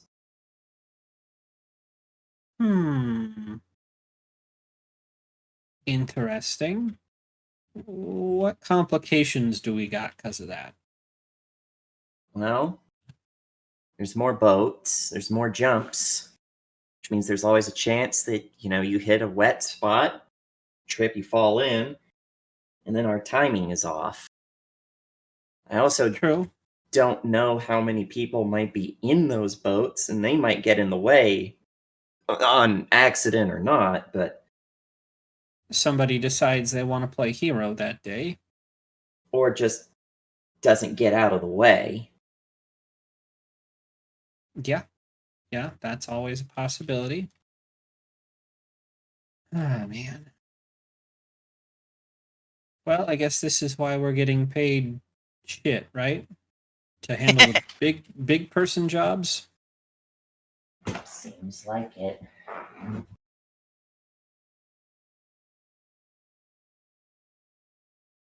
I don't know about you guys, but I can probably jump down from the bridge. If anything, it might make me more of a distraction for everyone on the boat. I mean, Rod, that's entirely up to you. I am gonna be on the boat, so How full? How tall is the full, Tariq? What was it again, Mira? About like 5-10 feet, somewhere in that range. More than 5, less than 10 feet. Something like that. That's probably doable. Would you still need to lower the boxes onto the boat? Oh, I thought the plan Uh, was we were just going to throw them over the side. well, we still have to get the boxes because we have to. So there's one big container full of canisters. He's given us 4 smaller Oh, yeah. containers to put I those. thought we were canisters in. basically bringing those with us onto it, stuff them on the boat. Oh, we want to try and Steal hide them them. on the boat beforehand. No, like fill them while we're on the boat. Since the canisters are on the boat, we take the provided canister containers onto the boat, fill them, dump them over the side, and then pick them up with the submersible. Right. We've just got to figure out a way to get those boxes onto the boat before we fill them. If that makes sense. Yeah, I mean, carry them on. Yeah, so because of your size, and also because you probably aren't going to need both of your free hands, like you're not going to like be carrying a weapon in one hand. I will allow Tariq to carry both of them, like 2 boxes, and He then that could would mean carry that. 3. Say what? He could carry 3 with his Neo limb. See, that's true. I He hadn't wraps even one up with considered his the Neo tail. limb. Yeah. How much can the Neo limb lift? Just the same as a normal limb? It's basically an extra free hand. It's just that I can't like hold a weapon in it, but it can Oh, hold okay. items. Okay. Yeah. Okay. So Tariq could carry 3, which would mean Rodian would carry 1. Clocks is like, where do you want me in this operation? I think it's probably smart that you support Rodion, unless Vera, do you have any ideas? You're probably better at this than me. What makes you say that? I started the same time you did. I just didn't deliver pizzas before. I was, digging. I was a glorified trash man.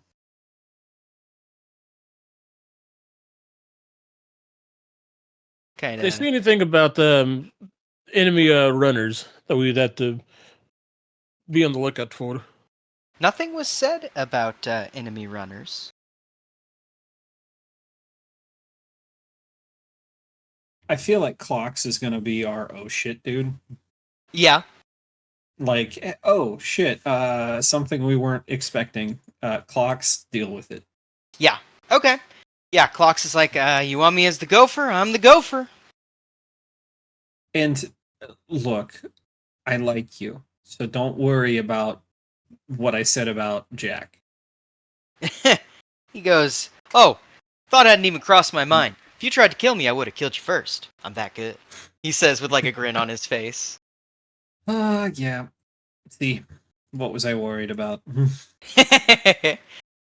um, yeah, and I think that Clocks probably goes, okay, so if I got this straight, you guys are going to be doing most of the heavy lifting. I'm going to be keeping an eye on the net and an eye on the boat with my handy dandy problem solver, he says, pulling out his pistol.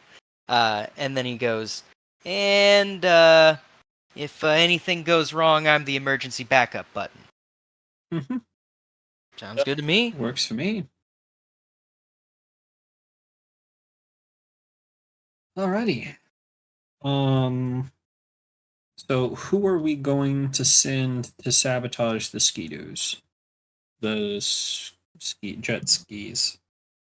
Ski-Doo's a brand, and they probably don't exist in this setting. Clocks, Nah, they're all do you know much seaworthies. about that? What did you say? Asking Clocks if he knows much about that. 'Cause, I know my way around a screwdriver. You know. Well, yeah, there's a pointy end, and then there's the holdy end. Yeah, exactly. What's so special about that? He goes, I've worked on boats before. Not my specialty, but it's something I kind of know how to do. It's a motor. How hard could it be? He's like, exactly. For real, it's funny watching people that actually know their way around an engine the way we know our way around computers or electronics. Because it's kind of a you open it up and it's a oh well this is a this and that's a that and oh Yeah. wow why'd they do this? It's like Right. you can just look at it and know what it is. Okay. Yeah, I always find that kind of shit impressive. But surely it can't be that difficult as someone who doesn't know what they're doing to just, walk up to it, start, putting wrenches where they don't belong. Yeah, Oh, yeah. throwing a wrench in the intake. Yeah. Yeah. And then being like, oops, I killed a guy. What do you mean? Like, I for a second I was thinking about the lady that threw change into the jet engine for good luck. What? I don't know Oh, if that was yeah. if that That was happened. legit or if that was nothing happens on the internet, so I don't know if that was legit or not, but it was funny to read. Mm. Supposedly some old lady, yeah, she for good luck. And I'm didn't- guessing the jet did not like her pennies. no. The jet went hum num num num num num, tasty.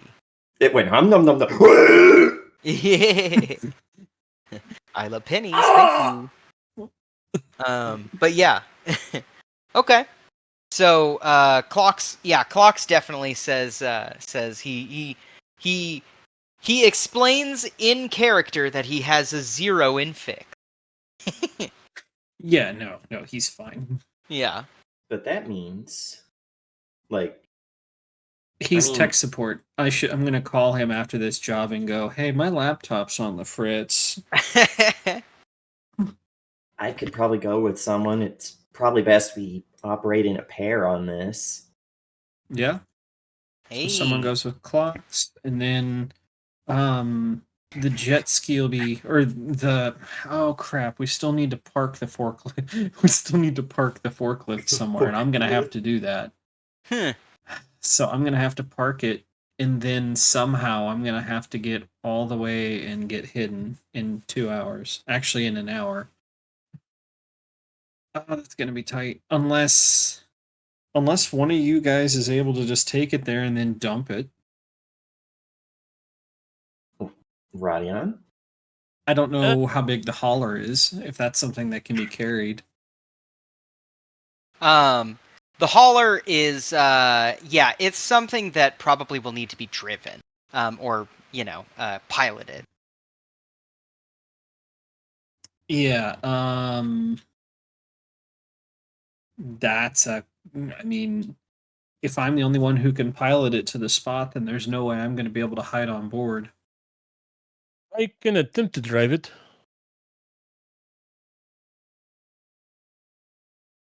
I've never really driven much before, but I am down to try.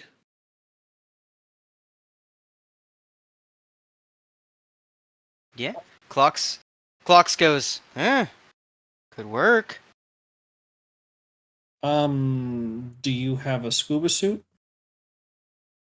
I not on me, but I could perhaps get one really fast. Because it's not encapsulated. Ah, So I see. that wasn't a problem for me because I was just going to wear my suit mid-op. I do recommend you wear one though, unless you want a second head. Hmm. The chemicals in this water do one of three things: they make you glow, give you extra limbs, or kill you. And if you're really lucky, it does all of that in the reverse order I just said. Hmm. So, taking a look at the prices, to get a sealed outfit, you would need to get a basic set of armor, and then you would need to pay 2,500 to get it environmentally sealed. I am going Okay. to call up that Onyx lady. I forget her name. Onyx Cho, Yeah, that lady. or no, not Cho, but Nakota? yeah. Yeah, you call up Onyx Nakoto, and she says, what do you need? I need a sealed diving suit.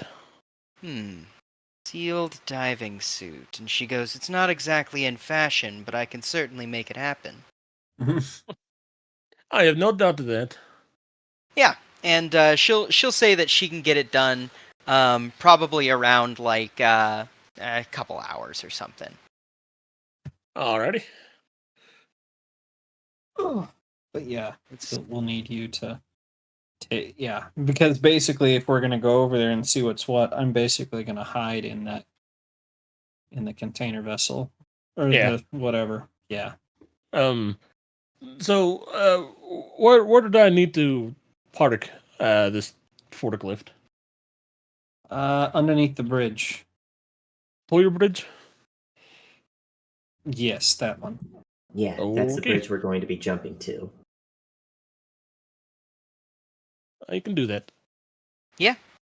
Clocks is like, all right. Hopefully. Well, sounds like it's time to go and scope out a warehouse. Let's go. Alrighty. Okay. So, Clocks and Tariq, are you guys the only guys going, or is anyone else going with you? I think it's going to be Clocks and Tariq headed towards the. You guys are headed towards the warehouse and the jet skis, right? Yes. Okay. I'm assuming the container vessel is in a different spot, or is it in the same spot? You are unsure. You just know that the vehicle gets packed up at 10 o'clock at Toyer Bridge. At Toyer Bridge? Well, at a warehouse near Toyer Bridge, rather. Oh, okay. Well, I guess I'll have to come along because if it's there, Okay. Excellent. So, you three head to Toyer Bridge, to the warehouse near it.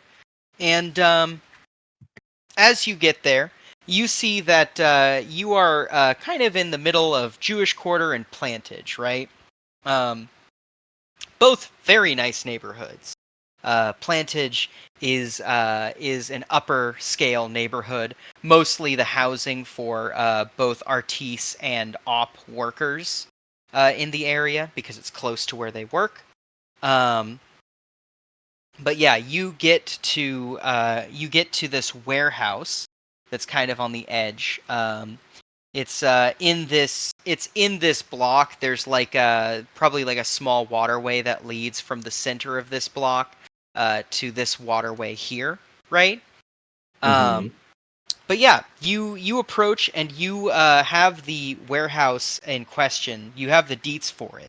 It looks pretty innocuous, a pretty standard warehouse, and it seems to be fenced off with a standard kind of stonework and metal fence that kind of surrounds the whole thing. Um, but it's exactly what you expect. Flat roof. You know, um, kind of big footprint. What seems to be like just taking a look from the outside before we get on to like the footprint of what would count as like being in their spot. Yeah, Uh, what sort of entrance points of ingress are we looking at?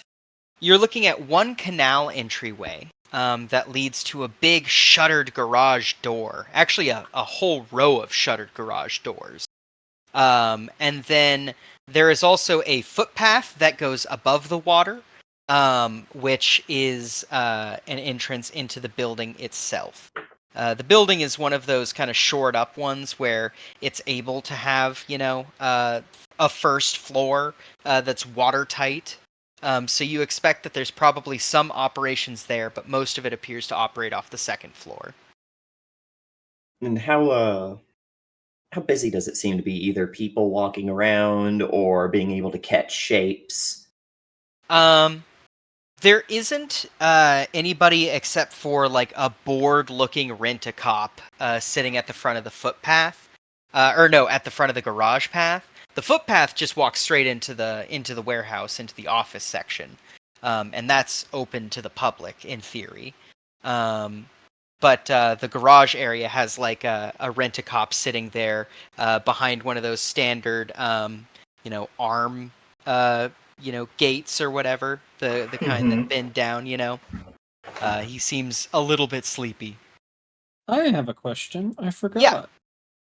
The Anne Frank Museum is still a thing, right? Yes. Okay, sorry. Tangent. The rebuilt one. Yeah. The rebuilt one? No, just rebuilt, not rebuilt. Oh, it's not the old abandoned amusement park? It's not. Okay. Well, Clocks, what do you think? We could try to just sneak in. That guy looks like he's about to fall asleep. Eh, I mean, I wouldn't be opposed to it. He says as he kind of pulls out his neural port and kind of runs it down his sleeve.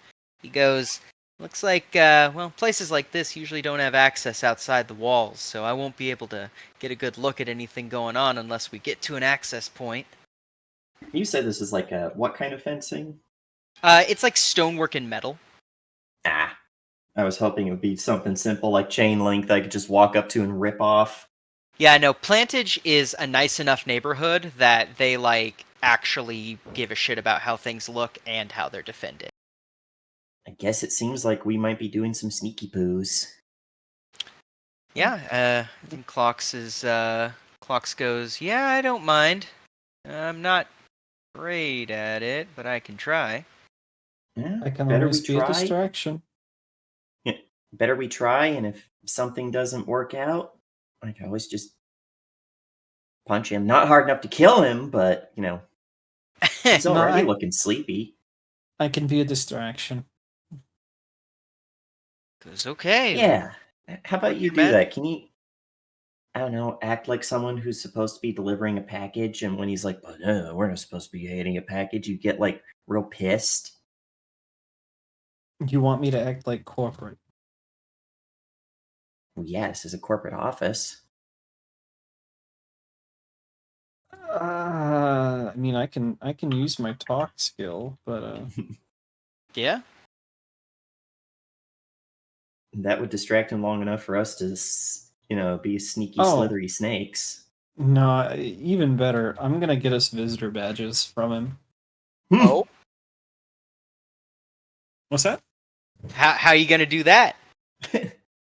I'm gonna act like I fucking belong here. Hell yeah. do you have a clipboard? Yeah. No, Fuck! Why didn't we think of that? Shit. Oh god, can we say I'm dressed in business wear? Yeah, you can have prepped for this by dressing in business wear. I mean, you've Okay. got plenty of time. It's only like early afternoon at this point. Okay, because we'll need to be in business wear for this. Mm-hmm. So he's almost asleep. She's just Yeah. gonna say, "You two just come along behind me, and I'll get this sorted out." Clocks is like, And all right. we're gonna go up to the desk where he's at, and it's, excuse me, excuse me. He kind of, oh. Okay, I'm running late. I need 3 visitor badges, one for me because I forgot mine at home, and these 2. All right, come on. I'm. He's like We're bleary-eyed. already looking 15 at minutes you guys. behind. Go Hello? ahead. Go ahead and give me talk charisma roll. Is there any sort of like assisting role in this system? Like help? That's a good question, actually. I'm not sure. Because if there is, I want to like have Tariq pull out his phone and look at it like he's getting like he's like, "Bah, we're taking too long." Yeah. Let's see here. Well, with a 10, there is Yeah. no need for a help. There's no need. Yeah. But I will look that up. Because That is something good to know. yeah, I don't know if there's a help action in this game or not. But yeah. Skill checks. Here we go. Oppose skill checks. Aiding a skill check. Sometimes PC will player rolls a relevant skill check against the same difficulty as the original check. If it's a success, the other PC gets a +1 bonus. Multiple PCs can help, but the acting PC can't earn more than a +1 bonus. Okay. And if That's there's good to know. failure, there's no issue. There's no consequence. Yeah. Fuck it. Let's see if there's an 11. Sure. There is. Hell yeah, we're cool. Yeah. He looks up and goes, "Oh, God." And he Come on, we reaches don't under. pay you to sleep. We pay you to do your fucking job. He's Do I yes. need to talk? God, Yeah, no. fucking contractors. No, Ugh. ma'am, you don't need to talk to my superiors. And he reaches up and hands you 3 visitor badges. I pass him out and go, "Thank you. I'll make sure to have a gift basket for you on your desk tonight." He goes, he probably goes, "Ugh, I'm not working tonight." And All right. yeah, We got what we wanted. okay, excellent. Yeah, you guys have your guest badges, and you have access to the main courtyard. You see a row of shuttered garage doors, and one of them that appears to be open, on like the far end. There's a guy having his smoke break out front of it.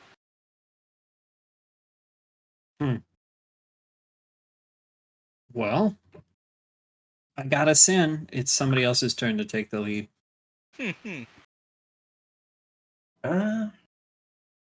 Yeah, Tariq will take the lead. Okay. Now that we have visitor badges, as we make our way towards the garage, just gonna look over at clocks and be like, "You were gonna do your thing, right? Oh yeah. You listen in one way, I'll listen in another." Sure, sounds good to me. And You think I really could be, corpo lady? I think you could I be mean, anything you set your mind to. Yeah, if you wanted. To sit there, bored out of my fucking mind, knowing I'm only here because I'm a Nepo baby. Sounds like the life, honestly.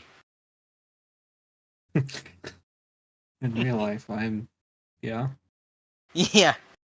And, But while he's doing his cyber stuff, uh-huh. I'm gonna go to the nearest door Mm-hmm. and listen in with my sonar ears. Since Uh, then I can pinpoint where people are in the room. Yeah, you can hear a fairly steady pace of movement. It sounds like there's more people than you can count, and like Oh. immediately isolate. And it sounds like various vehicles are being worked on. There's like power tools. There's the beeping of skid steer loaders. There's all sorts of mechanical warehousey noises. Meanwhile, Clocks walks up next to the guy with the cigarette and goes, "Hey, working hard or hardly working?" And the guy kind of chuckles and goes, "Hey, you get that one from the history museum?" And he goes, "Maybe I did." And hops into the garage without fucking saying another word. Well, fuck, Jeez. yeah, we'll follow in after him if it's that easy. Yeah, yeah. Um, you guys get into the warehouse and you see, much like your ears detailed, a large hustle and bustle. People are moving around crates and various packages. Heavy vehicles are moving, autonomous vehicles mostly. But the work that is being done on these vehicles is definitely human done. Maybe one boat is getting patched up in a bay, and another boat is um, getting like an oil change or something, right? Like just sort of stuff like that. A What about foreman Gotcha. feverishly walks between these projects and is like, all right, fucking hurry up, like we got quotas to meet, you know. What about the jet skis? Looking around, make me a notice roll. Notice wisdom? I'm Sure, guessing? notice wisdom works fine for me. Uh, and I'm also gonna roll this for clocks real quick. Hmm. Uh, That's program. yep. Oh, okay, that's for something Yes. else. Sorry. Yeah, yeah. Um, but yeah, poking around and looking, you do find your way to a couple of jet skis. It's actually interesting because they're in a bay that is like all of these bays have like an open sort of an open plan, right? Except there is a wall at the back where you see there is one bay that is completely closed off. In front of that wall, there are two jet skis, and nobody's touching them. Is anyone paying much attention to them? You notice that a foreman seems to be kind of pacing between all of these projects with a clipboard or maybe probably a tablet, walking between all these projects, and every once in a while checks in on these jet skis. Trying to follow Vera's lead of how this works. Hmm. Tariq is going to pull out his phone and fake talk into his phone as he is Hmm. approaching the jet ski. He's like, "Yeah, no, I see them. It's two, just like you wanted. Yeah, I'm giving him a, like Yeah. as he approaches to try and get close enough to them." Clocks walks alongside you at one point, and he just goes, "There's nothing fun in this network." What kind of fun were you looking for? I don't know. Something juicy? At least tax files. Um, what do you have? He goes, there's cameras. Says, I shut off the ones that are near the jet skis, but I couldn't take down the whole network, and they're just on a for loop, so it's gonna be a little bit. But, It'll buy me enough time. Okay. And as you guys are approaching, the foreman kind of walks over pretty quickly and goes, "Whoa, hold on. Who are you folks?" Look, we were told, like flashing the visitor badge, is that there are 2 jet skis that they need tonight, and they wanted to know everything about them. They wanted to know what condition they were in. They wanted to know everything: serial number, color, everything. Make me a talk intelligence roll. Ooh, yeah. Oh. I can help with that if you need. I am only a +0 on that. Didn't need it, baby. Let's get that help roll. Oh, I thought 8 was good. Okay. Eight's and one above it's the basic same success. rule, right? Yes. Same roll or any roll that you think would help. Well, talk intelligence is probably the best thing I could possibly fucking roll. Okay. Yeah. With that, you guys get a 9. Which is, he kind of like eyes you guys suspiciously and goes, "Oh, you're with them." Kind of Of goes, course we're with them. We got a meeting here in 5 minutes, and they want to know all the details about this. Can you just give us a minute? he kind of Go on throws, fucking coffee break. I think I saw the security guard asleep anyway. he goes, "Fuck." And he just like probably whispers under his breath something about like fucking corporate, and continues to walk off, leaving you guys alone with the jet skis. It doesn't look like anybody is tampering with them, and Not yet. Except us. yeah, and it also looks like you guys are alone with the door that leads to the closed bay. You guys take care of this. I'm going to go figure out what's next door. Yeah, and Tariq has a very simple way he's going to do this. He's going, with his claws, he's going to puncture the fuel lines so that they'll drip fuel once they get going. Just reaches up under and probably knows enough about like stuff living in Napple. So that would just probably reaches be under and pushes up his claws into the fuel line.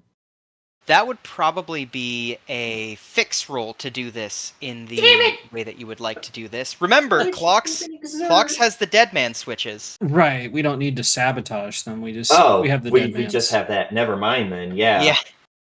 Clocks will go ahead and make an intelligence fix roll. That's good enough to install something that's meant to be installed. So yeah. I might as well try to help. Yeah, sure.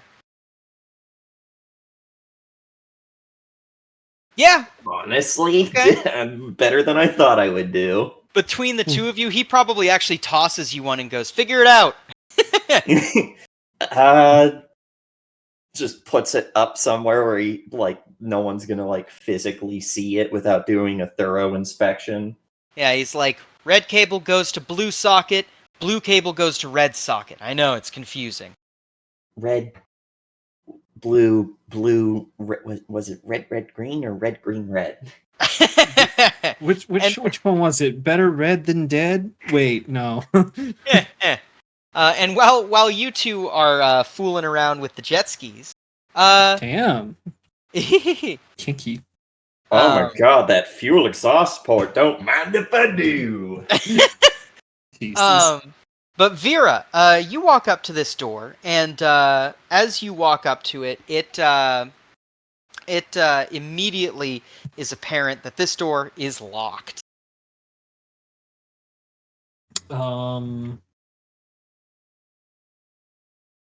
Is it physical key, badge reader? Physical key. Okay. Windows on the doors? There is no window on the door. However, Okay. I would allow you a fixed dexterity to try and pick the lock if you like. I can try.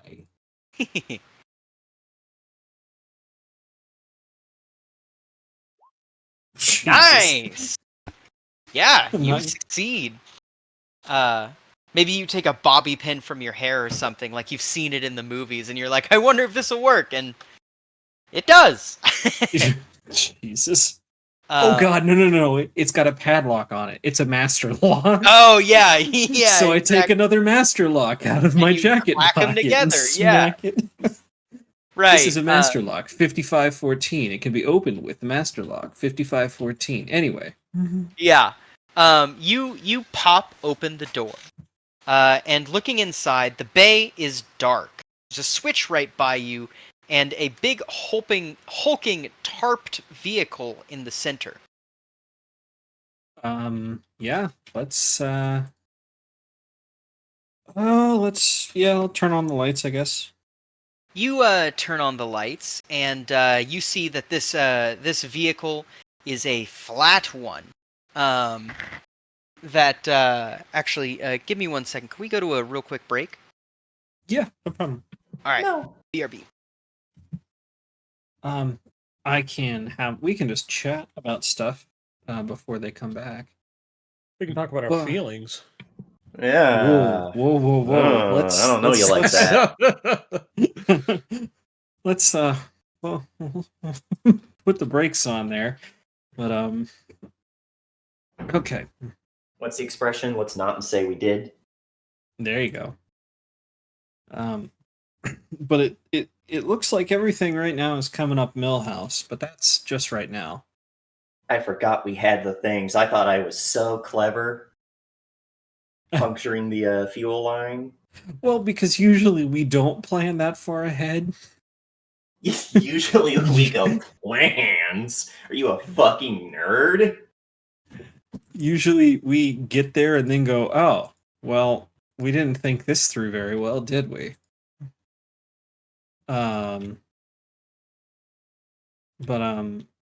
You mean like that time we brought the potentially world-ending sword out of the doomsday quarantine zone? I wasn't going to say anything, but since you brought it up, yeah. I mean, to be fair, I was too busy going, my spells! Sorry about that, folks. It's all You're good. not sorry. But yeah, I'm ready whenever. Are we still streaming? Yes, we're still streaming. Okay, gotcha. We were talking about our feelings. Ah. Always productive. About how, usually we don't plan this far ahead. Yeah, no, I'm excited that you guys are planning this far ahead. But yeah. Why? Because it usually it usually means fewer people die mid-op. Yeah, typically. So there's a truck. Yes. With the tarp on it. Okay. Yeah, you see, it's a seaboard vehicle, but yeah, it is a large vehicle under a tarp. Okay, let's go take a closer look. Okay.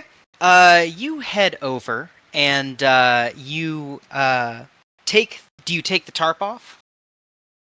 We'll peek under the tarp. You peek under the tarp and see black sprayed steel. Big panels under this thing. Looking at it, it appears to be some sort of boat. And as a matter of fact, you were given the exact model of what this thing would be called, which is the Klein Schill, which you actually see on the back, written in a military style font. Oh, it's military, huh? Mm-hmm. Okay, so this is the vehicle we're looking for, huh? Mm-hmm. On its back, Is it- it has two large rotor engines. Oh, interesting. Okay.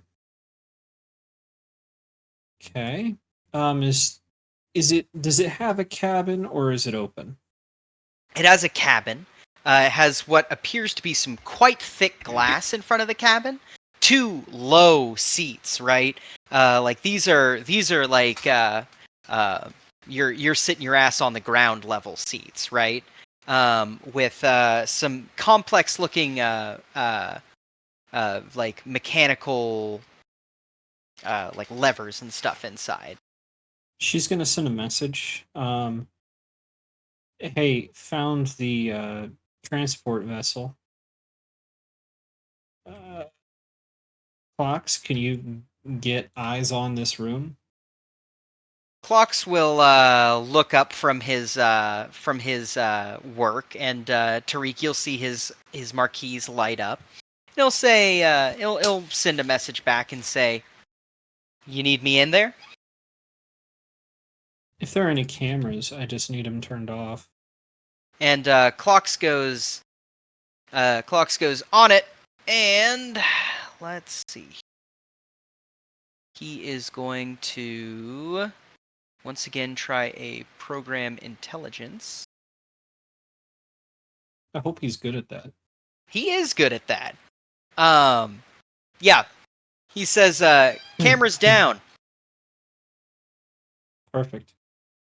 Okay, so now what I really need is to find a place to hide in this, huh? Mm-hmm.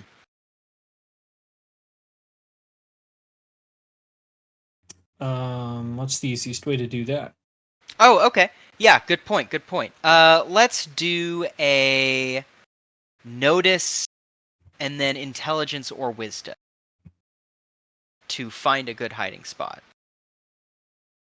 Always int. Always int. Okay. Okay.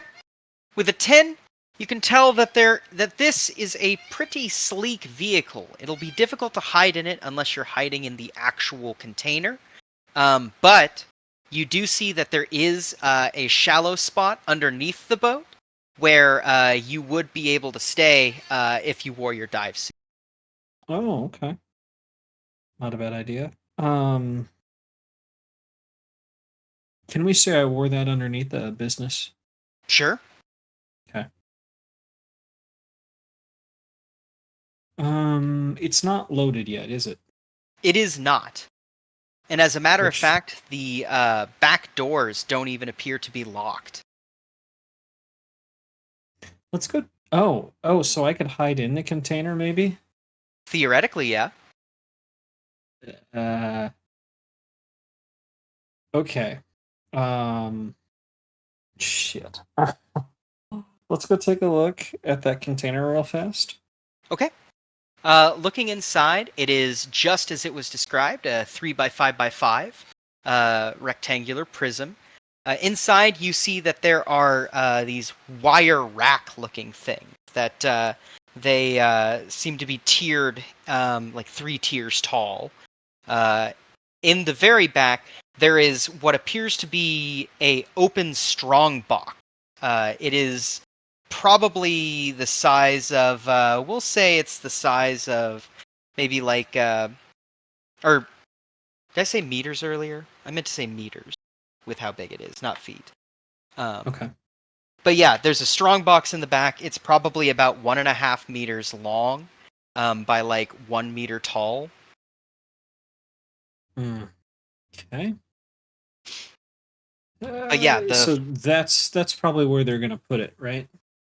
the strong box, you're not sure because there are also these racks around here as well. Does the door have an emergency latch from the inside? Yes, it does. It's got a big red button. And actually, make me a fix roll with intelligence.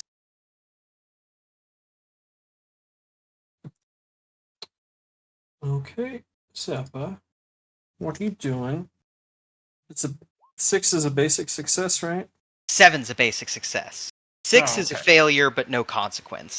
Okay. So you're looking at this big red button, and I mean it seems like it'll work. It does say emergency though, so and it's got like a big yellow triangle above it, so it might set off an alarm. You're not sure.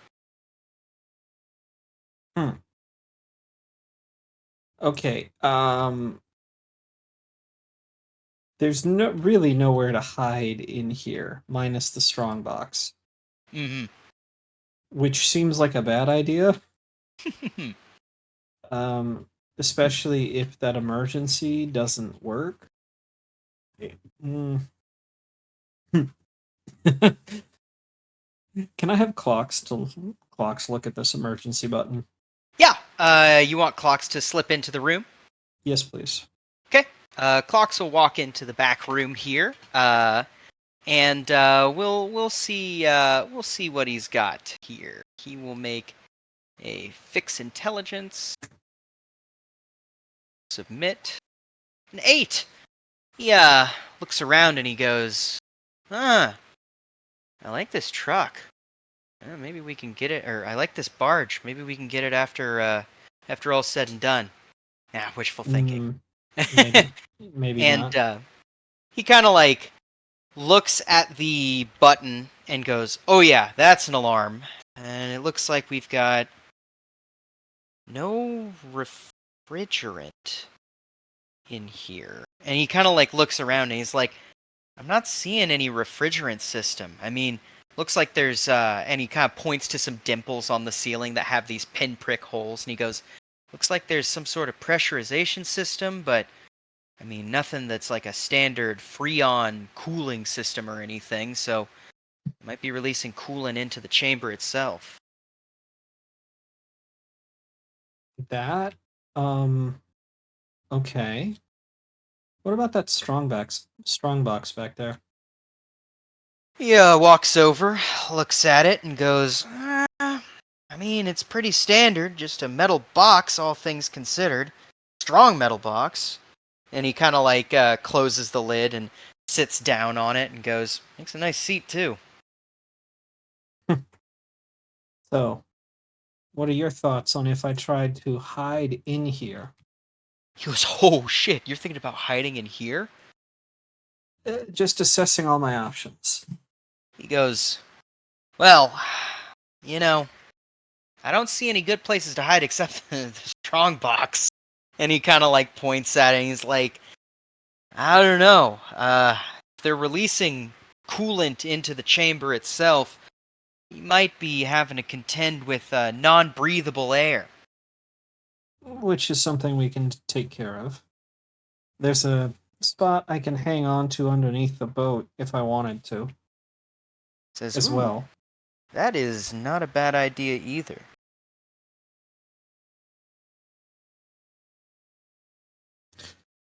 Um, hmm.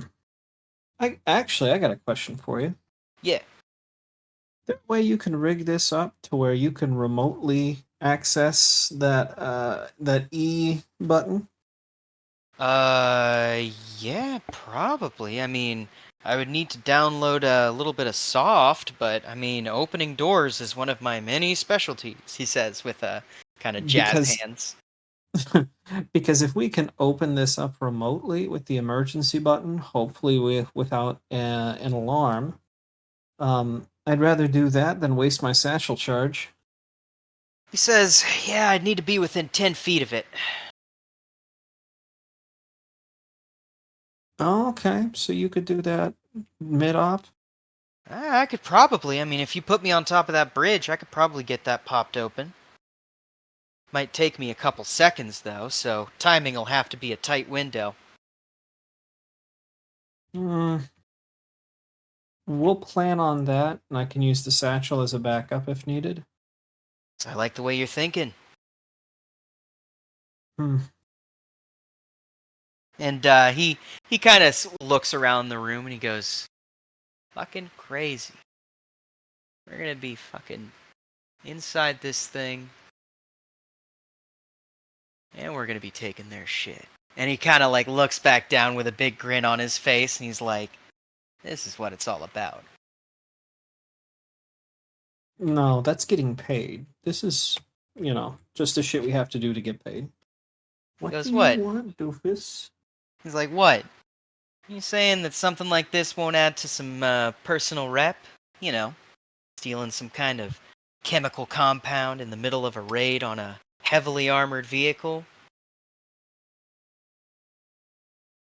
I mean, is that what you're in this for? Reputation? Goes, "I'd be lying if I told you it wasn't part of it. I mean, getting paid's real fucking nice, but I mean, you seen the way that people live around this fucking town? Not me. Not me. Hmm.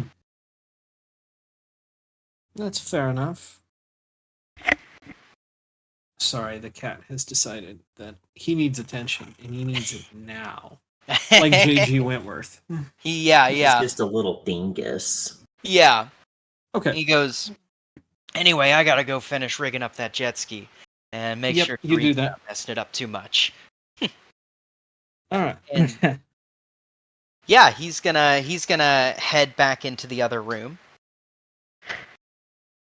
leaving you alone with the vehicle. So what do you do? So basically, my options are to either hide under the boat Mm-hmm. or hide in the strongbox, also Mm-hmm. in my diving suit. Fuck.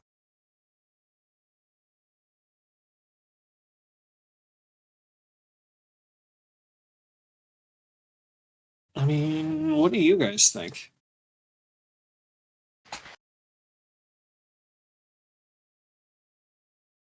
Crickets. What does your heart tell you? Sorry, my computer fucking freaked out about something. Huh. Uh, uh, either is I'm not thrilled about either prospect.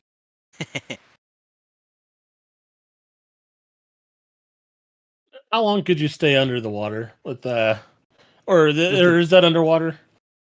Yeah, it would be underwater. Good question. I do not know. Let me see here.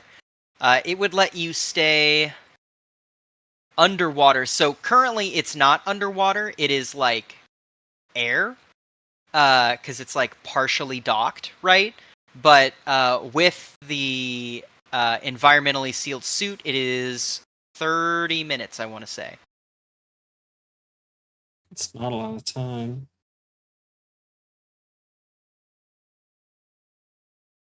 But it's not. I mean, both options suck. Frankly, Hmm. That's the hard part. Mm-hmm. and there's not really a way to extend that, is there? Not in a timely fashion, I'll say.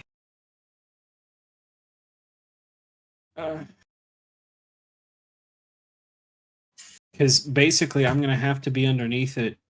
I mean, that's not even enough air for them to finish loading. So Right. I'm not gonna be able to hide on board this ship. That's a good point. And it'll be about 15 minutes into the journey before we're trying to get the ship to stop. Yeah. So that's not gonna work. I'm out of ideas, guys. I just know that this is not gonna work. Hey, back to the drawing board. Is there any potential that you could find a spot where I mean, you have, Big Strong here to help if you need something like pulled up. Well, the Like fact if of we the could matter is, I mean, we're gonna need another way to disable the vessel Hmm. because I can't be on the vessel. Shit, now I really wish I had that. deciding Yeah, thing. and I don't know what she would normally do during her dives because I don't think she'd be diving for just 30 minutes at a time. Right. So- Okay. Let's But, let's Yeah. let's do a compromise. If Mhm. you want to bring an extra air tank, it would count as load that you have. Sure. But obviously you could like ditch that load once you're done with it. But we'll say like an air tank is like, I don't know, 100 gelt, something cheap. Well, and the other problem I have right now is I trying to come back. Like I'm here now. I'd like to Right. hide in it now. Right. That's my issue here. Right. Yeah. Um I don't know.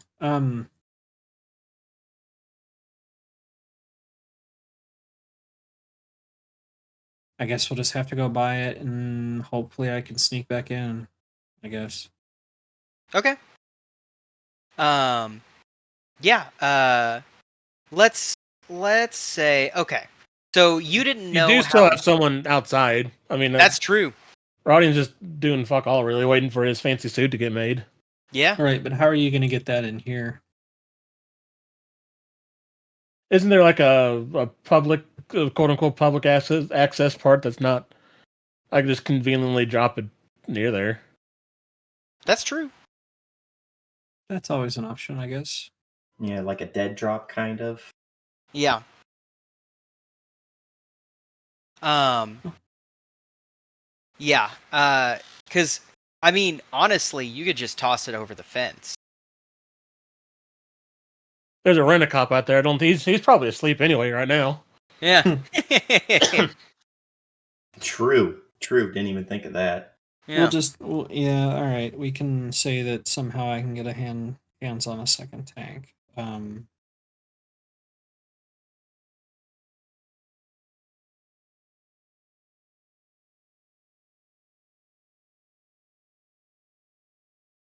Uh, Um, thought I had something, and then my but brain it'll went have out. to be under the ship because Yeah. there's no way I'd be able to stop it if I were inside the container. Right. Okay. So, okay.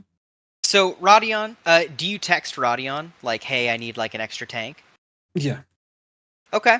Rodion, you get that text, and it is fairly easy to get yourself an air tank. I mean, like, it's a city based on the water. Like, people are gonna want air tanks. But yeah, you get that tank pretty easily. And how are you gonna approach this, Rodion? I guess first off, he'll just kind of walk up towards the warehouse and just kind of scope it out. Yeah, looking at the warehouse, because it's later in the afternoon at this point, you guys, there's a lot less activity around the warehouse. Of course, there's the back entrance, and then there's the main office's entrance as well. Mm-hmm. I guess is that rent-a-cop by like the main entrance or? He's by the back entrance. He's by the entrance to the motor pool, if you will. Okay. I guess I'll go around like the front of the main entrance and see if there's anyone hanging about, skulking Okay. about. Yeah, you go to the main entrance, and do you go in the main entrance or just check it out? I just check it out first, kind of like just walk by idly on my phone, but Yeah. keeping an eye out. No guards there. Well, shit, I'll just kind of walk in there a little bit then. Okay. You walk into the main the main office entrance, and you see a secretary there who's like, "Hello, welcome to welcome to dock number warehouse number 75. Do you have an appointment?" Actually, I have a delivery here. I was told to bring a spare oxygen tank. Says an oxygen tank. Okay. And she does a couple taps, and she goes, "I'm not seeing it in the system."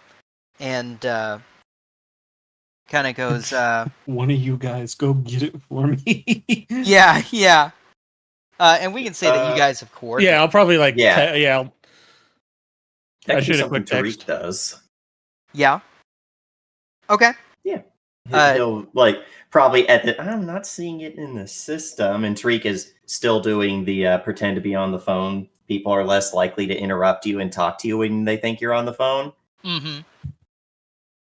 and like come see them, and be like, "Yeah, okay, it finally got here, and he's going to walk up, sling the oxygen tank. Well, pat Rodion on the shoulder first, but thanks, bud. Corporate's breathing down my back, and then like nod hello to the woman, and She'll then give you a grab the tank. she'll give you a genial smile. She's just like, "Oh, things are working as they're expected. I'm just a secretary at a nobody warehouse. This is fine." Like, We're getting lucky that no one here is doing, more than they are paid to do. yeah. I respect that. I respect that. Yeah, Who the fuck yeah. are you, lizard person? Yeah. Well, you have a visitor's badge, and she's just a secretary. What's she gonna do? Call you True. on it? Like, And then I um, punch her. yeah. And then I whip Um, out my grenade launcher and kill her potted plant. yeah, exactly. Do as I say, and as I do. Do it! Do it! Uh, Well, Jeez. R.I.P. Fern if I do it. yeah. But yeah, you head back to this you head back to the area, and you get the oxygen tank smuggled in just fine. The like you guys already had a sufficient check with the foreman, so he's not like looking right now. He's like, they're fucking doing whatever they're fucking doing, like you know. It's like the oh gosh, whatever the movie is. You a civilian? Yeah, as far as you know. Oh Christ, you're one of those guys. Well, put him on the manifest. Yeah, yeah. Uh, No, fucking yeah, he's basically like, I don't know about these corpo creeps, but I'm not paid enough to deal with it. It seems that something that is aiding your journey is the fact that this is an obviously off the books thing that no one wants to deal with. Like they're Hell just like, yeah. we were told not to fuck with it, so we're not gonna fuck with it. this is true. Yeah. Hell Um, yeah. So yeah, you end up getting the tank smuggled in. And Vera, you now have access to an additional 30 minutes of air. We'll say 45. It's all good. Yeah. So an hour 15. If they load up decent time and they get moving at a decent time, that should be fine. I have my splody stuff with me as Mhm. backup. With luck, we may not need to use a satchel charge on the on the boat.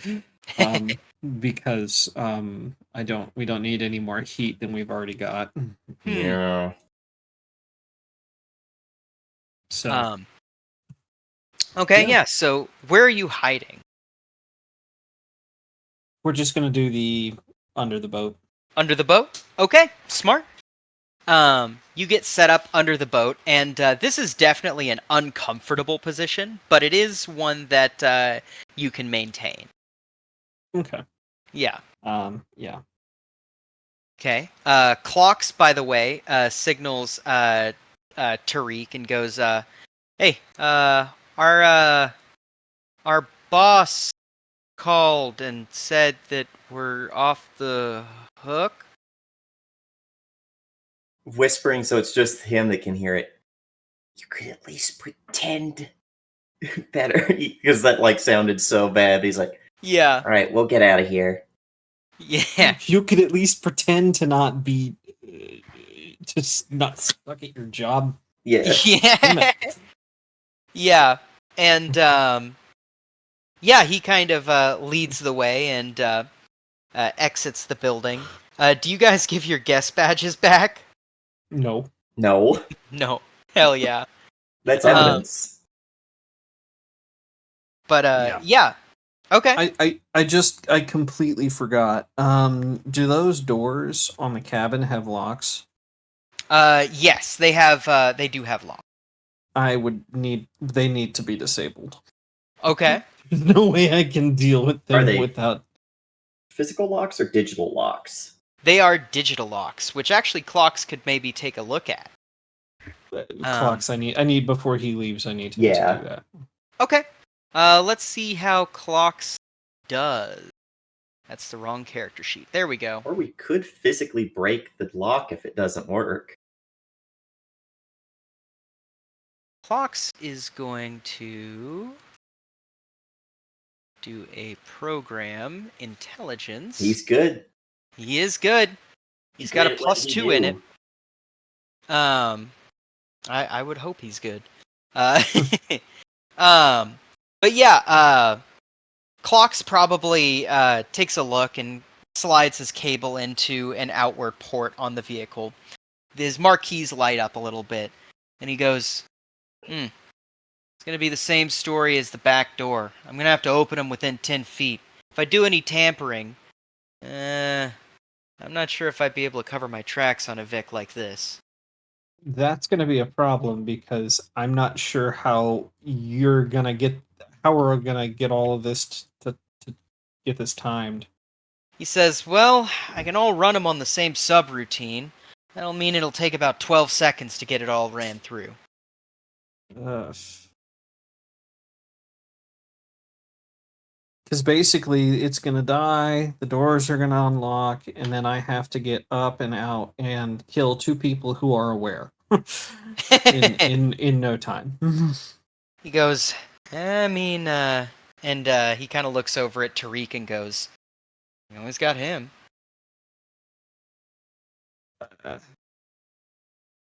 I guess fuck it, we'll do it live because apparently we can't plan well enough to make it not live. He kind of goes, I like our chances. I think we're gonna do pretty good. I liked our chance, and then he left us. Ha. Yeah, Was only our got- last chance walked away.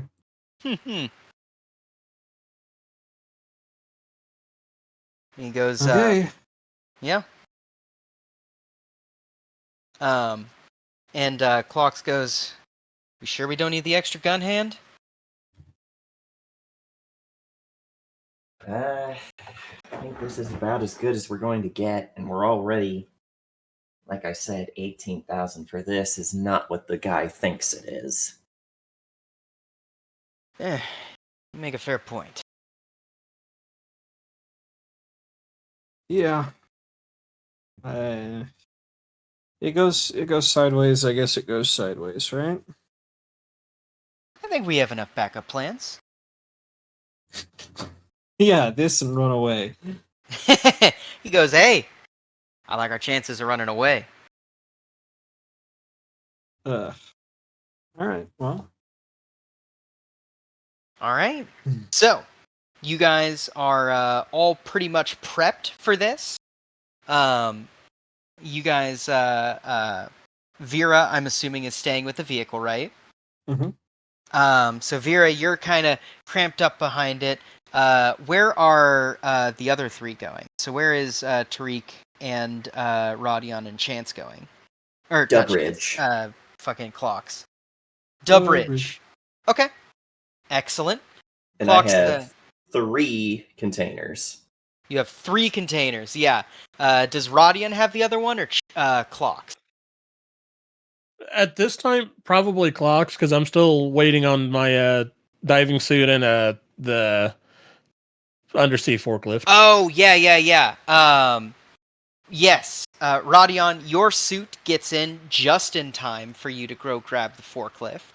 And just to kind of see how you're getting this thing parked alongside the traffic and all that, let's get just a basic drive, wisdom, or dexterity. All right, and I declare a model cap. Okay, excellent. I declare a thumb war. Oop, I think I did that wrong. Dex. You said drive, right? Yes. Okay. Okay. 6 is a failure with no consequences, so I'm gonna rule that a failure with no consequences isn't that you get this thing set up, or that you can't get this thing set up, but it actually takes you a little bit longer, and as a matter of fact, you're going to be rolling up to the stop point 15 minutes later than expected. Oof. Yes. So you're going to be showing up to the stop point at let me go ahead and go to my convoy schedule. You'll be showing up at 10:15. Not a deal breaker, but perhaps a bad omen. Perhaps. As I'm getting underway, I'll text the totally legal group chat. I don't know how to work American. I do not know how to work American vehicles, or not American. Dutch. Dutch. European. Yeah. Those Euro trash vehicles. Sorry, I had to do a What? grip and rip. What? What did an H? Yeah, put it That in is no H. H. H. That is no H. What country is this car from? It no longer exists. But That's yeah. one of my. Yeah, sorry, go ahead. Oh, you're okay. You guys you make your way over to the bridge and get set up. I think that Clocks is kind of standing on the edge of the bridge, and he's like, "Man, something about these waters at night. Something alluring.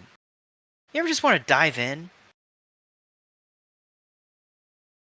He's To not talking to Tariq. me because I'm not Yeah, there. to Tariq. No. He goes, The yeah. water's filthy. I know that you don't have the smelling that I do, but it reeks. He goes, yeah. Then reality catches back up. He says as he like looks at the water forlornly. I think I'd want to with how many water animals are in here. Goes, yeah. What how many do you got in there anyway? From what I remember, 10? Somewhere between 10 and 14. He goes, oh. That's substantial. And he goes, sounds unpleasant, like conflicting natures, perhaps. You mean like... And he holds out the... He points with a claw towards his cat eyes, and then swishes his alligator tail for Yeah. emphasis. He goes, yeah, like that.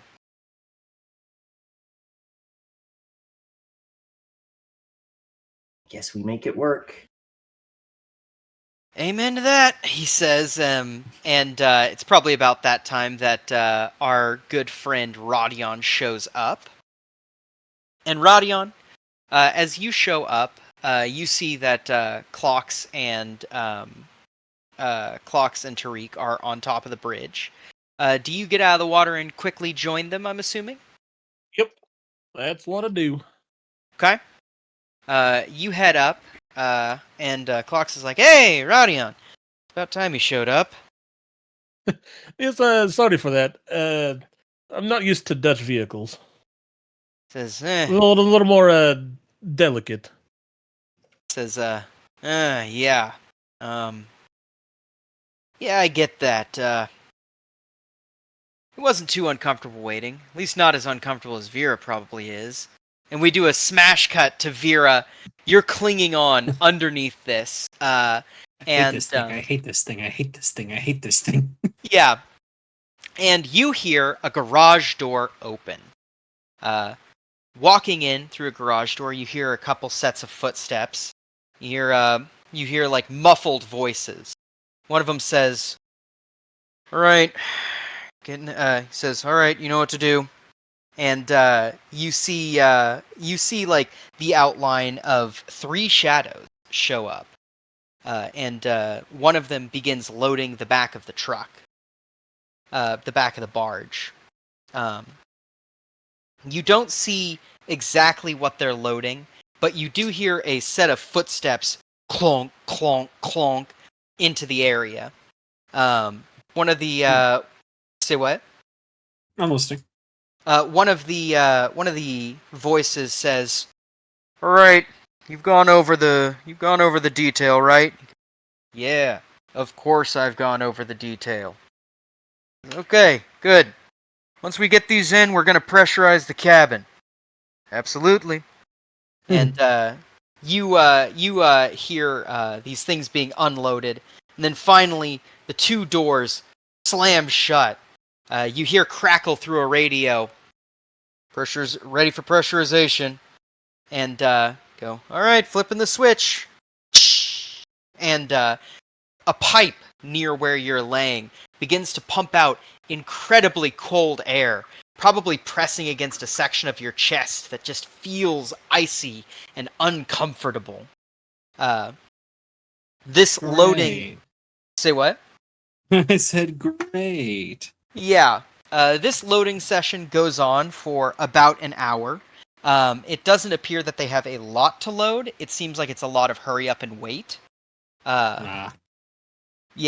But finally, you hear both of the doors on the vehicle close, and the vehicle starts up, and the two big turbine engines right by you begin to circle in the water.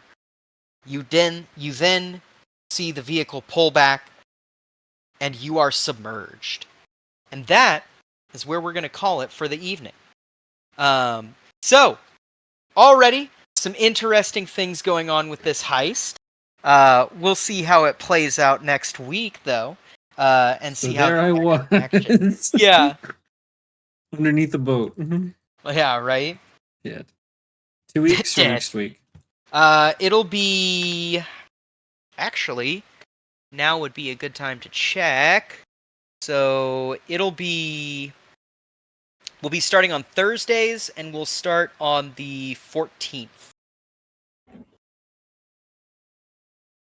Alrighty then. Gives me some time to get adjusted to the new job. Hell yeah, and congratulations again. Congratulations. Oh yeah. But let's... Wagey. Wagey. I'm one of you now. But let's get some sign-offs going. Who wants to sign off first? Sure, I can go. Hello, everybody. My name is Cyrus Smith. Today, you caught me playing a character for once instead of running a campaign, which is a nice change of pace. Yeah, but you've caught me playing Vera, as she is for the first time, probably not for the last time, starting to wonder if she is in over her head. Good thing she brought a scuba suit. That's me. All right, who's next? I can go. Hi ho, friendolas. My name is Ron, otherwise known as Nick. Caught me here today playing Tariq Badubara, who was a bit out of his element, made it work. Hopefully he'll be more in his element when he is, scuttling around like a fucking crocodile xenomorph. You can also catch me here Crocagator. on Crocagator. You can also catch me here on Wednesdays where I play Auron Wieldgrasp, who is much less Crocagator, but does have Long Furby that lives under his hat. You can also catch me here on every other Saturday, not this Saturday, but the upcoming Saturday, where I'm in Lands of Lazarkin, where I play Arthur Tiller, who has his party member back, and they are trying really hard to have the talk that was necessary be as short as possible, and they are not getting away with it. And that is it for me. All right, that leaves Josh, and also everybody send in your Player's Choice Award. Hello, my name's Josh. You caught me playing Rodion Grigoriev. He's the big money man now, I'm realizing. Once a month I can just get free money. I'm sure that'll be very helpful and very useful in the future.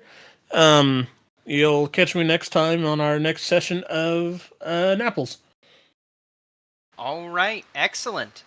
So, first and foremost, the Model Cap Award goes to Vera. Vera, you've put yourself in a very uncomfortable situation. Yes. Also, we are not going to do XP this week because next week is going to be the end of this mission, and we're going to do XP then. But in the meanwhile, hello everybody, my name is Mira, also known as Mira Shades GM, and today you caught me running Napple 2.0 hour, where they might be in over their heads, but we'll see how this goes, because they've got plenty of options. Yeah. You can also catch me playing in Lands of Lazarkin as Basbeer Foreteller, who's just happy to have his ward back at this point. First first real hug of the campaign, and it was between Basbeer and Avaria, so he's emotional about it. You can also catch me. That's it, actually. That's all you can catch me at. But I am around the channel. So, with all that being said, let's get on out of here and let's do a R.I.P. R.I.P. this heist. uh, R.I.P. R.I.P. this this heist. heist. Freedom time.